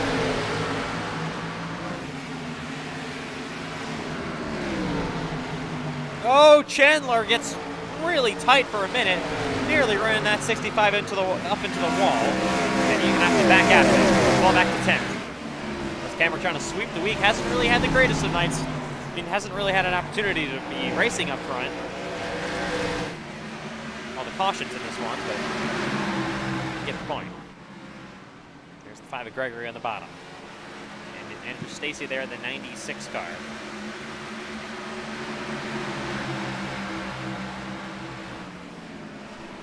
Here we go. That is the 7 of Matthew White running Maddox Beard completely up the racetrack. And here comes Bryce Benton. My goodness. White was just all over, and then they got Benton on the bumper of the 7 car. And Sean Rowe coming as well.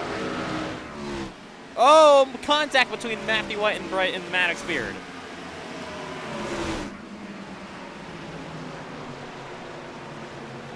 Now look at Sean Rowe trying to squeeze his nose down into there on the 9 of Benton. Benton's going to follow in line with Matthew White. Sean Rowe back there as well with Jacob Quill in the 48 car.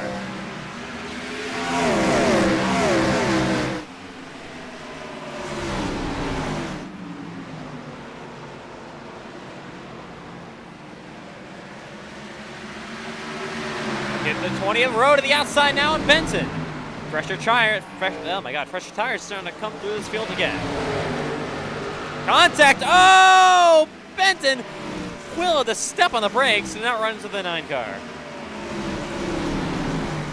Now Quill gonna have to challenge on this 9, which nearly just, oh, he's gonna run into him. My goodness. How much will Bryce not appreciate that?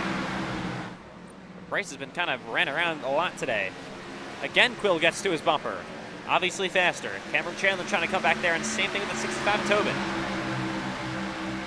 Quill trying to go inside, but here comes Chandler on his bottom, but Quill is there on the 9 of Benton, and he's going to move up the racetrack, and now Quill gets tight. And he falls back. Now the 65 Tobin back there as well. The 5 of Michael Gregory.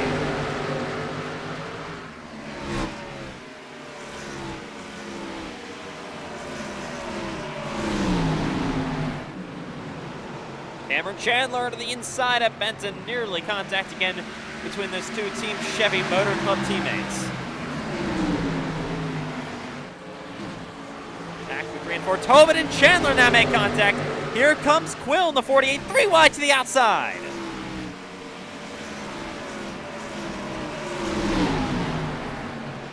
Up front, they're starting to get close now between Donahue and Hunsicker. Still the 3 wide heading down this backstretch. Chandler going to squeeze his nose back to the inside of Tobin and the 48 of Quill.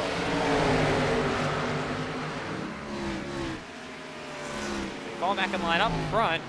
Got to look at the battle for the lead as Hayden Donahue. Caution. And around goes Benton with Jacob Quill. Let's see what happens. Oh, I got to ride along with Quill here. I'm not really sure what happened there. Let's ride along and listen.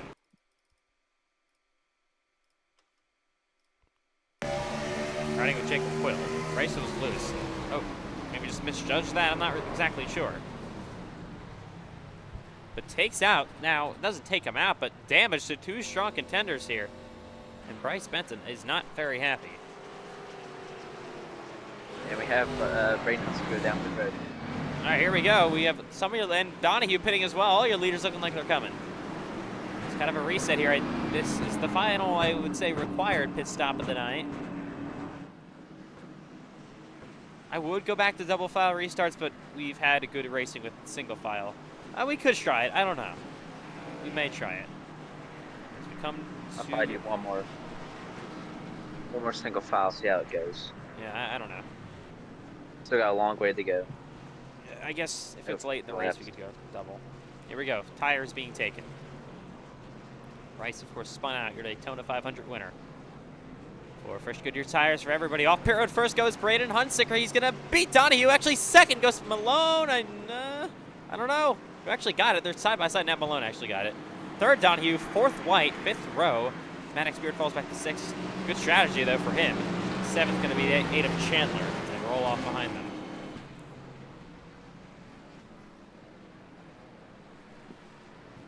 All right, lap 138 underway here in Richmond. Finally got somewhat of a, I guess, the longest green flag run of the night in, finally.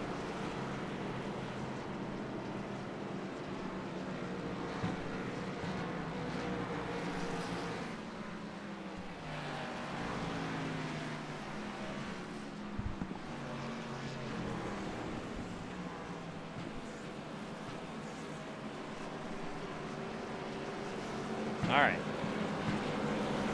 So no double file yet.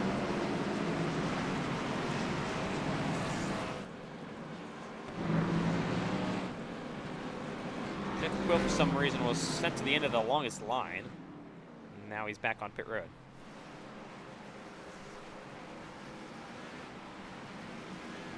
As far as will unlap himself, I believe. For some reason, Smith and Erdman somehow got a lap down. I believe they just must have knocked the pace car off, so they're going to be back there.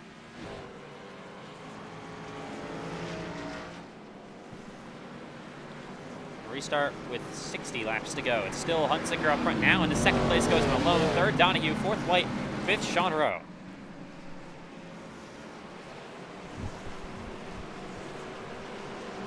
Getting ready for this restart. Here once again at Richmond. Pace car is in. Here we go. Back to the replay. 60 laps to go at Richmond Raceway. Here's Aiden Donahue. Actually pulls outside. Matthew White trying to get side by side with the 82. Oh, but he slides up the racetrack, and he might lose the spot to Sean Rowe. Big moment out of the 7 car. Rowe back into fifth. Now here we go side by side between Michael Gregory and 65 Tobin, who got a car spinning. It's John Butler. And caution. Ugh, God. What happened this time? Gets ran over by Aiden Holes.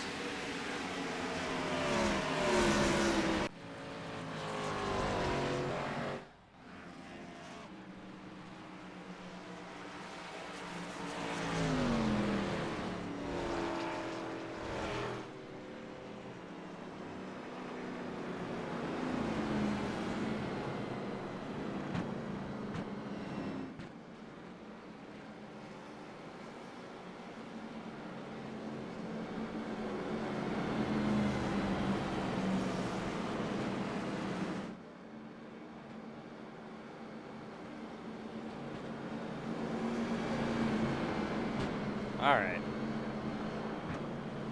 Oh, I don't know what happened there with Maddox Pier. He just reset the pit road. Not exactly sure.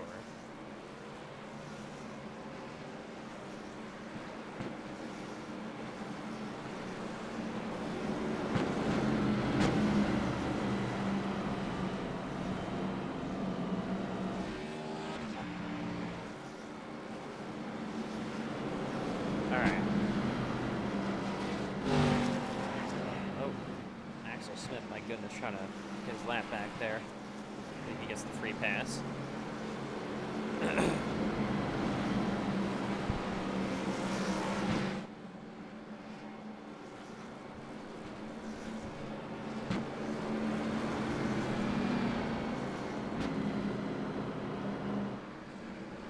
All right, well, obviously caution filled all day long.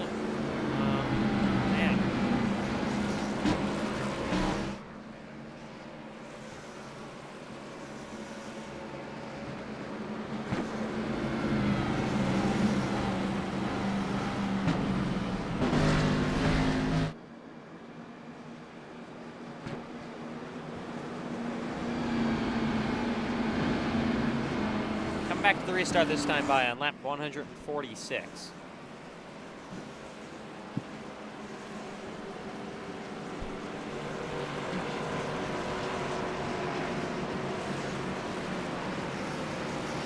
Hunziker still continues to lead this race. Your defending Cup Series champion. Back to green.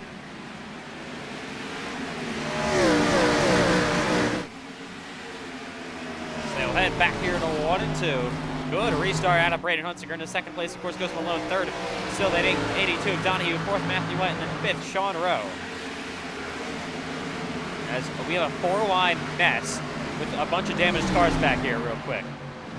Bryce Penton's involved in that. We got a, oh my God, contact between the 65 of Tobin and the 5 of Gregory. Heading back at a 1 and 2. Side by side, down the backstretch. Tobin is clear on the 5. He's up to 7.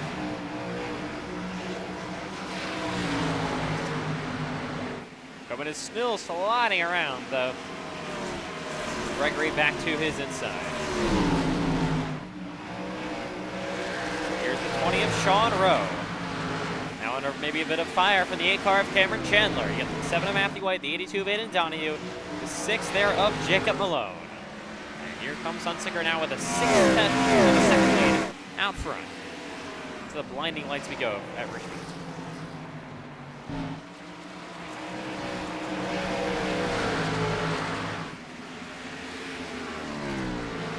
Hunsicker, a bit of a moment out of that 77.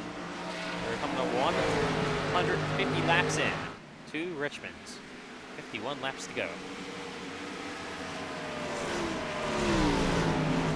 Obviously starting to come towards the closing stages of this race. We've had a couple of runs, but after that, other than that, it's been nothing but cautions. A lot of crashes today. Not leaving a lot of runners. I mean, there are still 20-something cars on the racetrack, but still, the 33 cars started the race. There's somebody pitting back there. There comes Jacob Quill. And he is done, apparently. All right.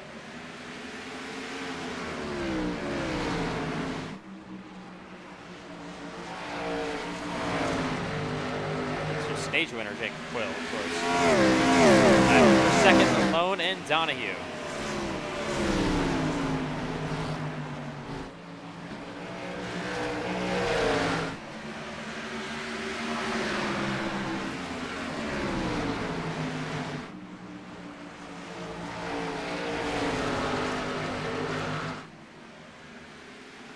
White runs in 4th. John Rowe currently runs in 5th.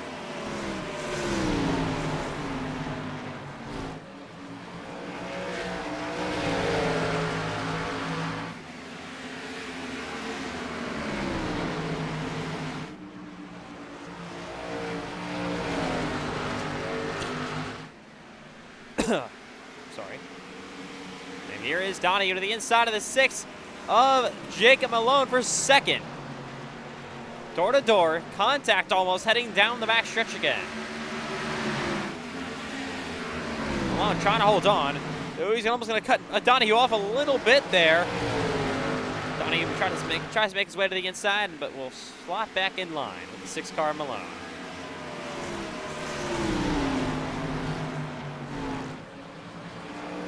Now Matthew White to the bumper of Aiden Donahue in the 82. They start the battle for 3rd place here.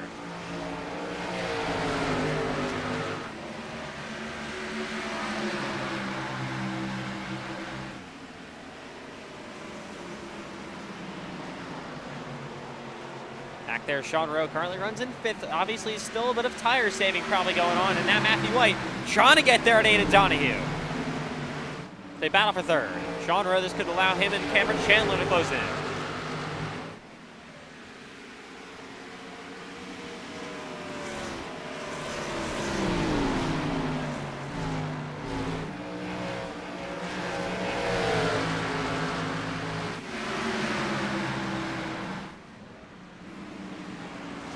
Hunsicker continues to lead this race, looking to win his first race of the season after, of course, winning the championship last year. Defending Cup Series champion Braden Hunsicker really hasn't had the fastest car all day long. Honestly, almost been I feel like 8th to 7th on pace, but he's up front when it matters the most. Can he hold on for what would be his career win number 11 for him?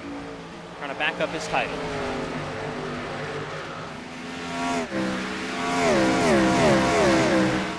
Cars are still slipping and sliding here in Richmond.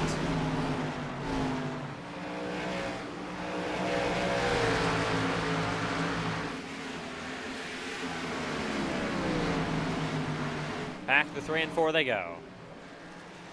1.1 seconds to lead, but I know Donahue's just a little bit faster than Jacob Malone. So is the 7 of Chandler, maybe the 20 of Sean Rowe as well.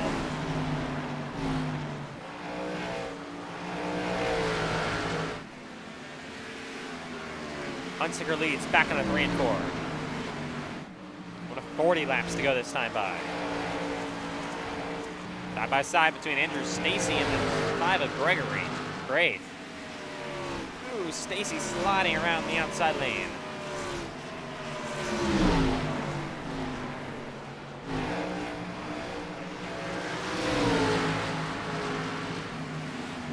Door to door, down the back straightaway and back into 3 and 4. Gregory trying to make a statement there on Stacy side by side. Once again down the front straightaway, but he is not able to keep up the gas. He got that 30 of Hilkwich running back there, and then 10th, and then Bryce Benson still runs all the way, what is this, 11th? No, 12th, I believe, for Bryce Benson. He's battling with John Butler, who's trying to get 12th place away. Bryce definitely not too pleased with his handling of his race car right now, it looks like.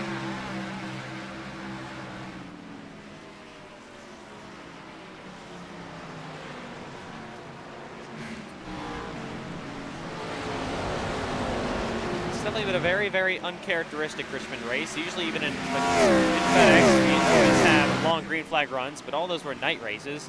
For some reason in the day, these two, the Grand National race yesterday and the Cup Series race today, my goodness, nothing but cautions. We get some whatever run in.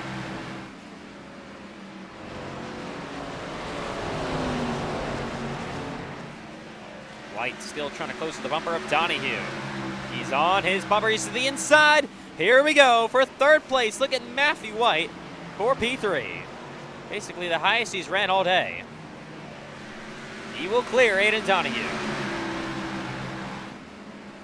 Now try to set his eyes on the 6 of Malone for 2nd.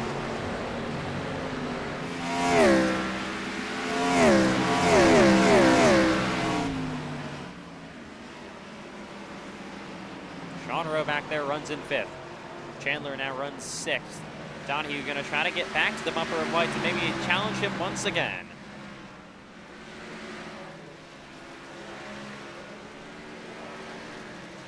Fortunately, we have 2 off weeks the next 2 weeks.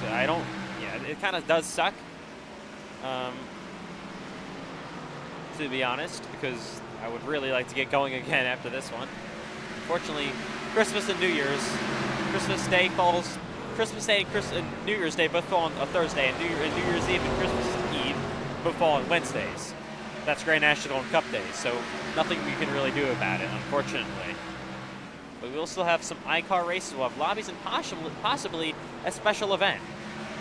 And there's some talks of that. We got lap traffic ahead of your leader, Hunsicker. How will he manage this? Same Ramon, he was way off the pace. Ramon gets in the wall. Urban also going to try to move out of the way. He will.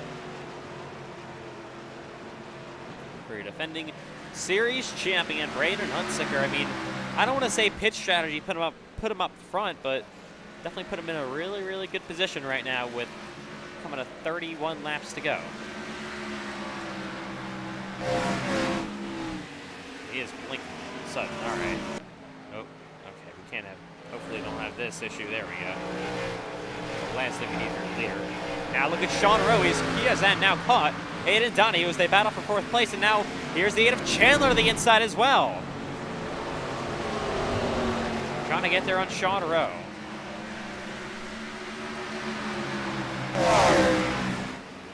He is there to the inside, battle for 5th place. Back through 1 and 2. On his way up the racetrack back here. iRacing will not stop going in the worst camera angles ever. Back to 3 and 4. Ramon, that lap car might compromise the exit of Donahue. Not too much. Oh, my God, Rowe. Oh, he's about to run into the one of Ramon. Of course, the car that's now a lap down, but it just barely avoids him. Cameron Chandler slots in line as well. Leader, Hunsicker now going to lap the 97 of Axel Smith. He will put him a lap down. Man, this one, outside of now this green flag run, has just been pure chaos. Luckily, we've lately gotten some good green flag runs in. Looks like Matthew White's starting to close in on P2. Yes, he is. Malone falls falls back for the lead. Usually not known as a very good long run driver. 2 seconds now back. Look at the 20 of Sean Rowe trying to hold off the 8 car of Chandler as they battle for 5th again.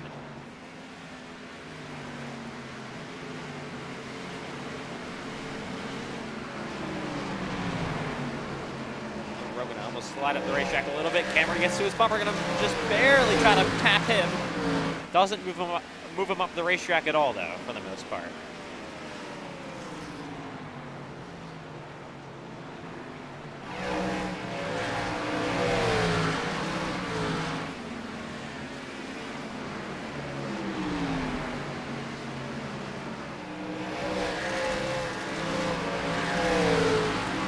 Was just battling with Aiden Donahue for 4th place, but now he's got Cameron Chandler who's inside and might lose 5th.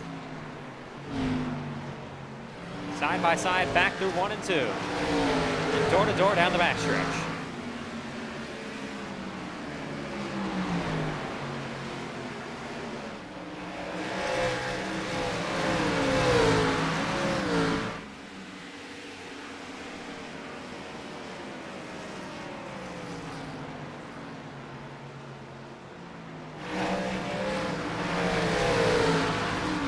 Longest run we've had all night so far in Richmond.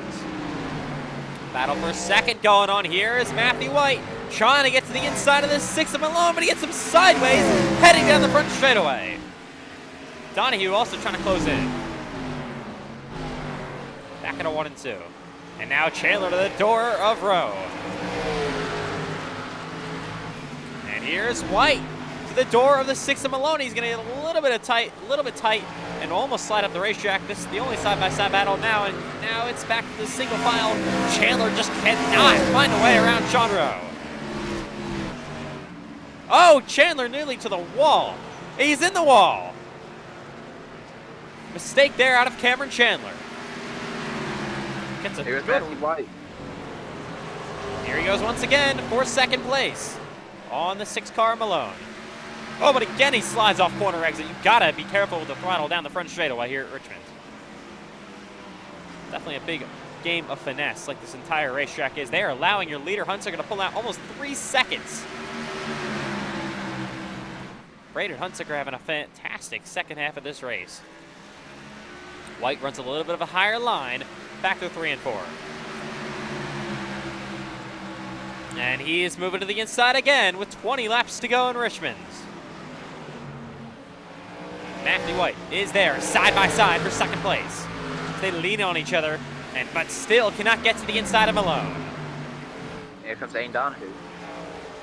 Yeah, of course, Aiden got passed by Matthew earlier. Trying to get around these two.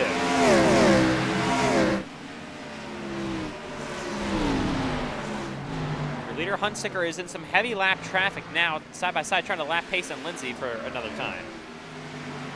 And again, Chandler still cannot find a way around the 20 of Sean Rowe. It's getting tough for him. Up the racetrack goes Matthew White. Now look at Aiden Donahue, who's inside all of a sudden. White gets a good run there off corner exit to re-clear the 82. And White's going to try to look inside again on Jacob Malone. He wants to try to get around him as soon as possible, and he might have a shot to try to run down your leader and his teammate, Braden Hunsaker. But as this race goes on, that shot gets even smaller. Against the lap car, Juan Cobbs.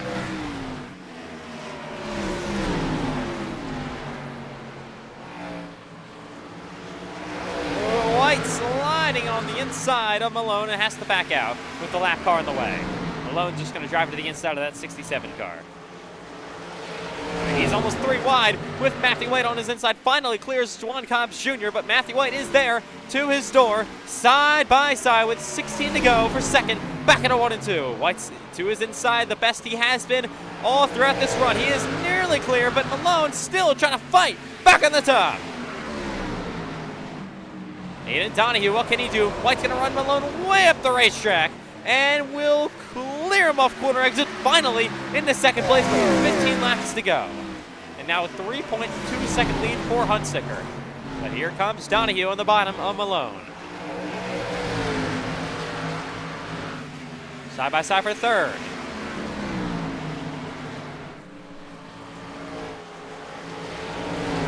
course, started on pole. Really hasn't led any laps, though, in this race. Fired back third and fourth place for the majority of the event tonight.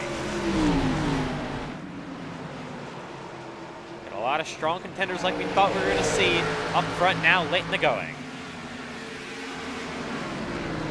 Malone re-clears Aiden Donahue. Now Sean Rowe trying to get into the picture here, and Cameron Chandler.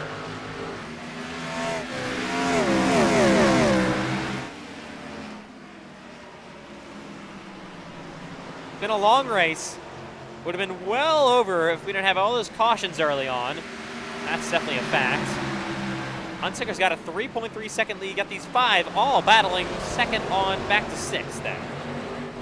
Davy and Tobin not too far behind. Look at the 20 of Sean Rowe trying to get there on Aiden Donahue once more. These guys are having a battle. And here comes Donahue on the 6th of Malone.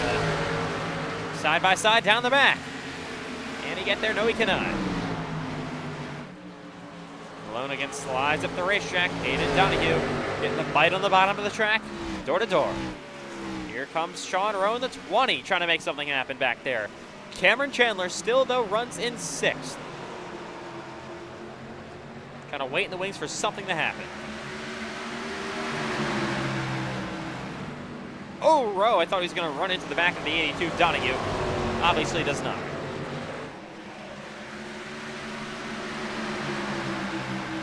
All this pedaling late in the going. Old tires, car slipping and sliding around on a hot track in Richmond. Can't get any better than this. I mean, it would be better if this was actually for the lead, though. But Hunsaker's got a 3.2 second lead over his teammate Matthew White. Highline Motorsports, they started off the Daytona 500 in the worst way possible by crashing out both their cars before the halfway break.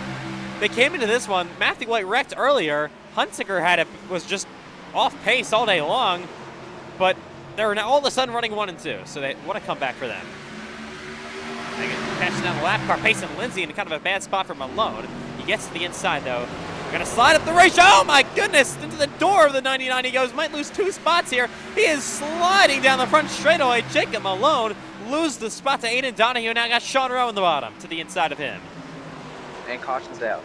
Oh, caution. What happens? With 8 laps to go, it is Juan Cobbs. Oh, my goodness. Are you kidding me? Tobin trying to lap him. Oh. Not exactly sure. We're going to go to double file restarts now, by the way. Let's look from the blimp real quick. Wow, that changes everything. Caution with 7 laps to go. Tobin just slides up the racetrack and hooks him. I think you take tires here, but it's a 2 or 4, as looks like Brayton Hudson is pit ready. Yeah, I would assume your leaders would all pit here. Can anyone stay? Is the 5 at Gregory's? No, he's a lap. I don't know how he's a lap down. It wasn't a minute ago. Not really sure what happened to Michael Gregory. The caution came out. Oh. All right, here we go on pit road. 7 laps to go under a long green flag run. The caution comes out in Richmond. That just changes about everything. Thought we were going to finally finish this one under green, but no. Caution is out. Here we go. Drivers all on pit road. Wouldn't be surprised to see anybody take 2 tires here. I mean, it's going to be a very short run, so you never know. Couldn't we see maybe Sean Rowe doing that? No, he will take 4. Everyone taking 4 for the most part. Here we go. Battle off pit road. It's going to be Matthew White. No, it's going to be Donahue. Donahue wins the race off pit road. How about that? Wow. 2nd, Matthew White. 3rd, Braden Hunsaker. 4th, Sean Rowe. And 4th, Jake Malone. And 5th, Sean Rowe. Wow. How about that? Aiden Donahue going to lead this race now.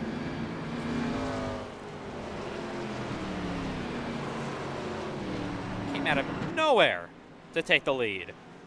Gains 2 spots on pit road here. And for the first time since he was on pole earlier, he is now leading. First time in about 185 laps. Finally gets back up front. Definitely hasn't had the best race pace all day, but man, here when it counts. With 5 laps to go, gonna I think have 3 to go once we get back green here.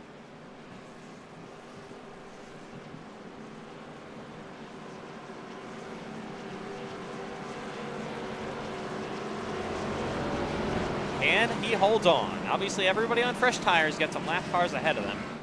They have to move out of the way and pass the pace car eventually. Zane Bond gets the free pass, I believe. Payson, no, it's actually Payson Lindsay. Okay. We're coming to the choose. Donahue goes outside. White goes inside. Hunsicker goes top. The choose behind them. This is about to be a very, very interesting restart. With 3 laps to go in Richmond. All right, buckle up. We finally had a long green flag run. I thought it was going to end it, but no. Hunsicker, bad pit stop, loses 2 spots, of course, to his teammate and his former teammate, Aiden Donahue. What is Matthew White going to do in the bottom? What can Jacob Malone do on row number 2? Here we go. I know it's been caution-filled, but that was earlier on. We were having long green flag runs. The caution comes out, and we got a restart. Not going to be a green-white checker, but with still 3 laps to go in Richmond. Aiden Donahue tries to get a great jump. He kind of does. He is clear on both Matthew White and Braden Hunsicker as they race their way back into 1 and 2. Donahue clear for the moment. Matthew White trying to get into second place. He will, and he will clear his teammate Hunsicker. Oh, and look at the block by Donahue. Back through 3 and 4. White gets loose on the outside. Here comes Hunsicker. 2 to go. Braden Hunsicker on the bottom for second place. He will take that away from Matthew White. And now Malone. Oh, we got a car spinning. Keep it green. Caution's out. Come on. Oh, and Malone. Or I'm sorry, Tomlin in the wall. Wouldn't have mattered. It was Bryce Benson that went around. Let's take a look. The inside of the 5 at Gregory. Oh, Gregory gets loose, then Benson. It's been rough going after he got mired back in the pack. Haven't really seen him in about 80 or so laps. What happened to Eli Tomlin? That's my biggest question here. Behind Sean Hillquist. No one there. Maybe John, I don't know. Sean Hillquist loses the car. That's what happened then. Oh my God, comes back up and hooks Eli Tomlin into the wall, and John Butler gets a piece of it as well. Hillquist just lost control when the caution came out. So no one obviously pitting here, but Aiden Donahue was able to hold the lead. Hunsicker into second place here. What a restart that was. I sighed when the caution came out with 2 to go because, man, that was about to be a hell of a battle to the end. But we still obviously get one here.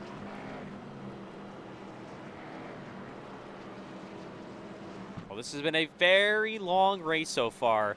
We're going to have short and post-race. We're not going to be interviewing the entire field.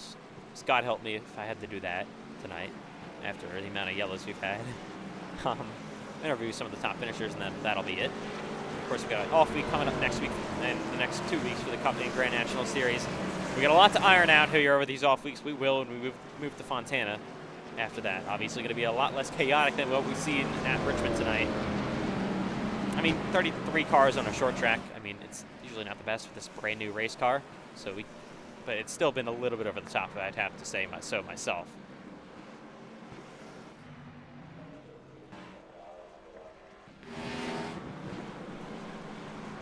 Of course, we're back to double file restarts. We are about to see what happens.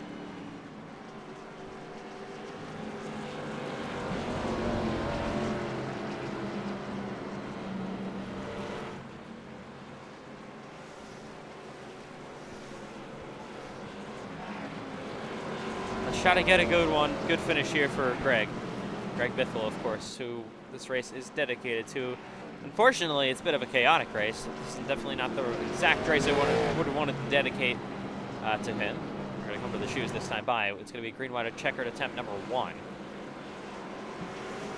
Donahue goes outside again. Hunsicker, wow! Braden goes outside. It worked for him somewhat last time, but it was definitely a tough pass around Matthew White, his teammate.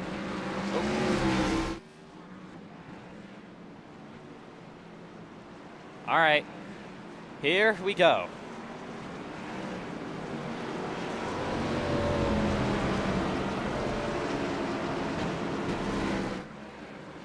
Two laps to go. Leader takes the white flag under green, next flag, or caution, checker flag, ends the race. That's official. Can Donahue get away better than he did before? He almost allowed Matthew White to his inside earlier. Gonna need a perfect jump for this 82 machine. Here we go, back to green. Can Hunsicker get him going? He will, what a great start. Oh, but Hunsicker slides, my goodness. Back to green though with 2 laps remaining in Richmond. Matthew White trying to drive it in deep on Aiden Donahue. As they head back into 1 and 2, he is there, trying to get to his quarter panel. Oh my God, the caution's out. Really, iRacing? Stop throwing cautions for the stupid things. The most stupid things. Oh my God. What happened this time? Again, it's Bryce Benson. Oh. I think we had 2 separate ones. Bryce Benson, and then it's like I don't one. know. Oh yeah, it was actually. But he saved it as well. It was actually out for Bryce Benton. Holy. iRacing. Seriously.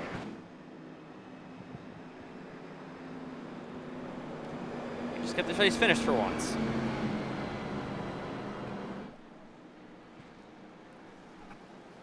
I will not be announcing the amount of cautions we've had tonight, by the way. That's going to be kept confidential. Luckily, we don't have that on the ticker anymore. So, my God. Oh, there's enough room to put it. Well, nearly went to the white flag there. We'll try it again here in Richmond.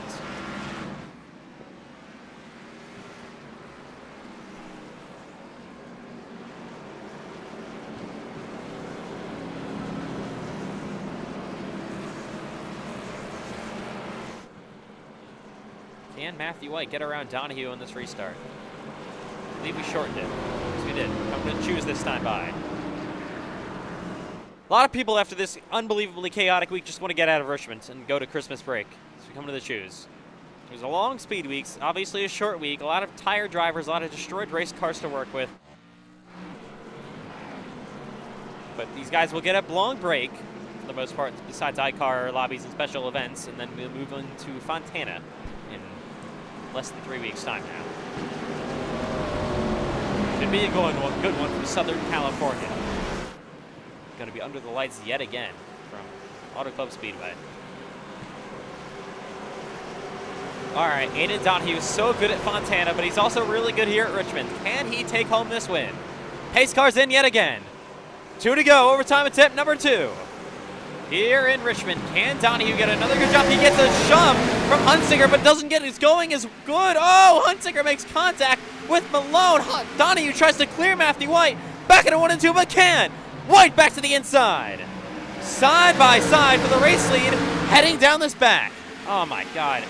Oh, they're crashing again. Come on, the caution's out. Of course it is. I think Matthew White's in the lead. I'm not really sure. They were door to door.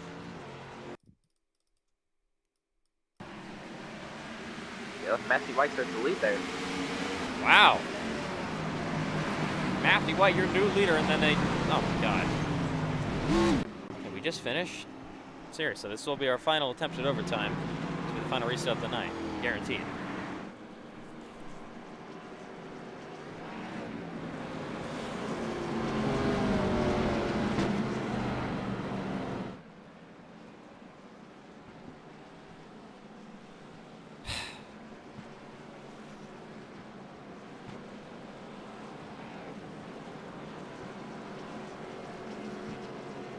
Matthew White, of course, takes the lead here on the restart. Okay. We'll get ready for this one again, obviously.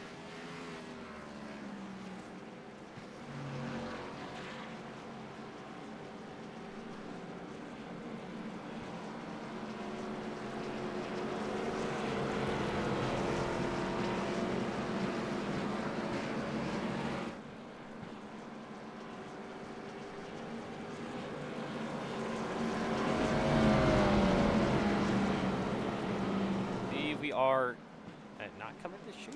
Or are we? No, we're not. All right, not yet. This will be the final attempt at overtime, guaranteed. So, caution comes out now before the white flag. The race is over.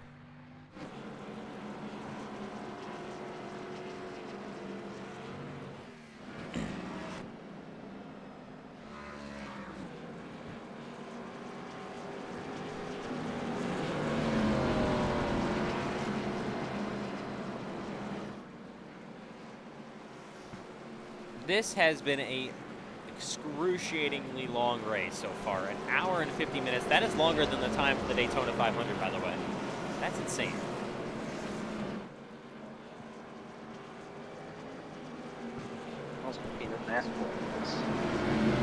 Yeah, this is going to be longer than most races this season, besides the Charlotte 600 and the Southern 500. Here we go, choose. Obviously, White goes outside like it has worked out all day long. I can't see anything. My God. Go back to the shoes over here as well. All right. Well, this is it. Time to finish it off. The most chaotic race since Martinsville last season.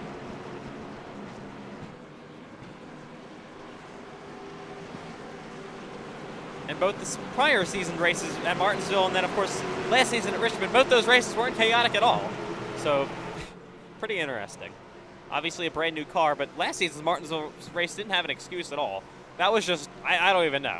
All right, pace car's in. Here once again, 2 laps to go at Richmond Raceway. Oh, what a restart by Matthew White. He is gone. So is Braden Hunsicker. Donahue does not get going at all. Heading back to 1 and 2. Hunsicker slides up the racetrack as they are 3 wide in the back trying not to crash. Oh, and the caution's out. Race is over. Why is the caution out? All right. 1 to go. Matthew White is going to win in Richmond. Cautions for Bryce Benson again. Yeah, correct. White, Hunsicker, Donahue, Rowe, Malone, Tobin, Chandler, Stacy, Gregory, and Payson Lindsay are top 10 finishers here. Oh, that'll do it.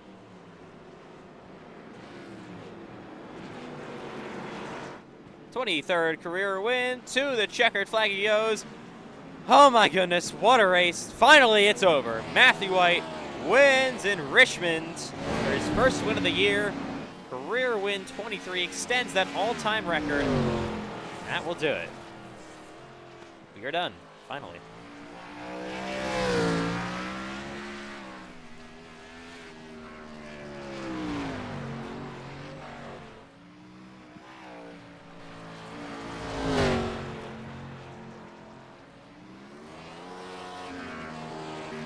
He will burn it down. After a terrible start to the season in the Daytona 500, this is exactly what he needed to get back on track. Didn't score any stage points tonight, but it's going to be his first win in the Gen 4 car. Thank the good Lord, this race is over. We are done with Richmond. God. Ugh.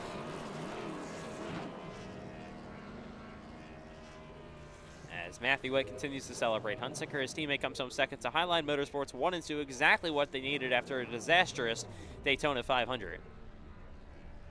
That'll be good points day again for Aiden Donahue. He should, I think, maybe gain the points lead because Bryce Benson had a terrible second half of this race. He finished 16th tonight. After coming to this race, obviously, he's your Daytona 500 winner and the points leader. All right, well, that'll do it in Richmond. Oh, my goodness. What do I even say?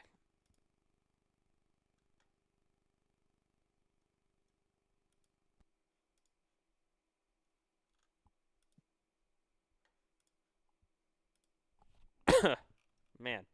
All right, well, we have some post-race interviews coming up. I'm not going to be interviewing everybody. First up, your winner, your third place finisher, Aiden Donahue. Aiden Donahue, I mean, not much more else to say about this. I don't even know what to call this race. You guys will finish, though, in third, and a really good points day. Again, this could possibly, I will have to check, but this might give you the points lead. So what's that confidence builder, obviously, for you? And, like, just give me your thoughts on this race, obviously. Yeah, I don't know. I just couldn't figure out too much. You run 5 laps and there's a yellow every time. So there's one long run where we were literally the best car on the racetrack and it felt amazing. But I don't know. I just kind of threw it away there. Every time I get into turn 1 on those restarts, the back end wanted to step out on me, so I couldn't turn down or anything. Of course, the one guy, the 2 people that I'm battling for the championship all year long, I know it had finished, right in front of me there, or wherever. I think I finished third, yeah. So we got work to do. I should execute a lot better on that one. Well, of course. Anyway, Oh, sorry. R.I.P. Greg Biffle, and yeah. Well, of course, still a pretty good start to the season for you guys. We go over to, of course, what you call it, Fontana after the Christmas and New Year's break. You're so good there. I don't think you've ever won a cup race there, though. I don't. No, you did in season 3. You also won a Grand National race there before in season number 2. So, what is your confidence level coming into Fontana? It's not. It's more of excitement than it is confidence, really. Fontana's just a really fun track for all of us to race on, and you can pick and choose your lines. You can pretty much just go where you want to, and um, I think it's going to be a great race. I hope it's going to be a lot better than this one, because this one kind of wasn't fun. But yeah, hopefully we can win next time. I'm trying to get wins on the rack this year.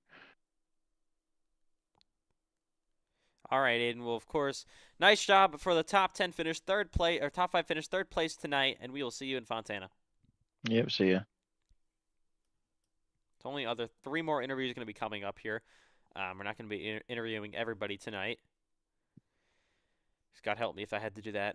Anyways, coming up next is going to be, let's see.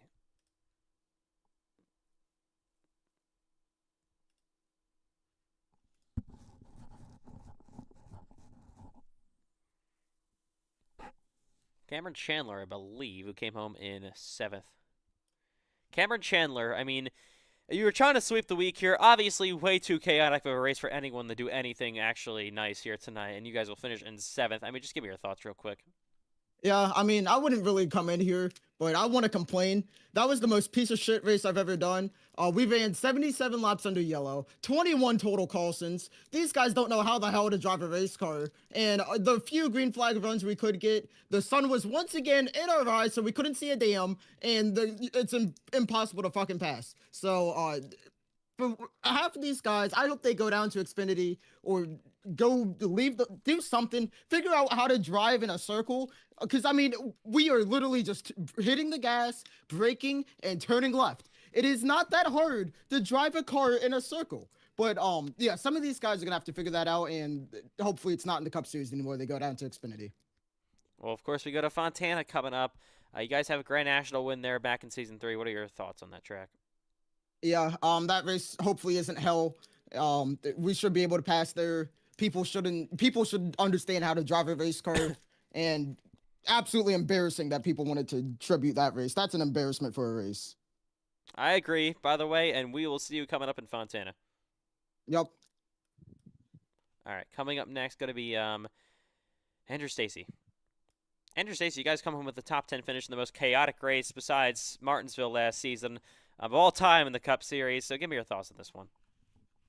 Yeah, it wasn't even fun. I mean, I had damage throughout the race. I had right front damage the entire race, but it never really affected me because we would never have long runs. But only long run I would say we had, not even a long run, a medium run, was when all the guys who were wrecking constantly were out of the race. It was pretty fun. I did see a lot of weird things happen, especially the halfway break. I saw some choose cone stuff. But yeah, overall, coming out with a P8 finish is not too bad. I wish we could have gotten that 7th, but we'll move on. A top 10 is a top 10. Well, of course, we move on to Fontana next week. Obviously, a lot different than this racetrack. Should be a lot better race as well than whatever the hell we just saw tonight. So, what are your expectations coming into Fontana? I think same expectations as we came in here. We're gonna take all the opportunities we get. Hopefully, aim for a top 10. I feel like Fontana is one of my better tracks with the Gen 4. I always like those type of racetracks. Yeah, we'll see. With FedEx, you never know what's gonna happen during the race. So yeah, I think it'll be fun though. That's for sure. All right, Andrew, we'll see you in Fontana. Pace and Lindsay, you guys will finish in 10th somehow in this race. I mean, obviously, so many cars involved in accidents tonight. Your front end was completely off at one point. How did you rebound the 10th?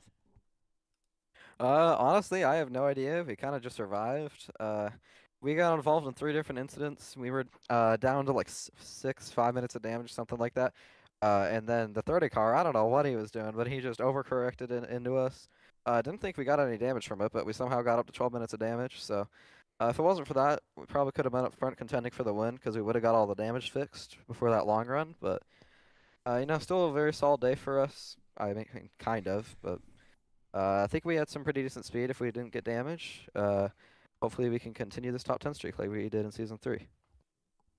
All right, well, of course, Pace to move on to Fontana next week. So a good rebound overall after it looked like it was pretty down on you guys or a couple of weeks after the break. So what did we expect out of you in Fontana?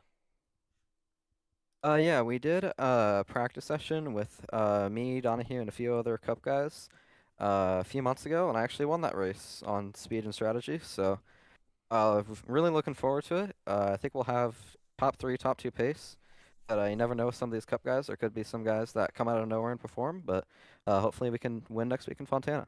Also, I'd like to say rest in peace to the whole Biffle family. Of course, that obviously most importantly, but we will see Payson coming up in Fontana after the break. That'll do it here in Richmond. I'm not going to say anything else, but of course we will see you later. We'll have iCar coming up the next couple of weeks. We'll have a special event, most likely. We'll also have lobbies. And, yeah, we'll be back in Fontana in 20 days' time for the Grand National Series after the long break that we're going to have. We kind of need it. We're going to have a reset with the league. We'll have some rule changes coming. We'll have some penalties obviously announced. A lot will change, and we'll be back in Fontana. We'll be back to normal. So we'll see you then. Good night from Richmond.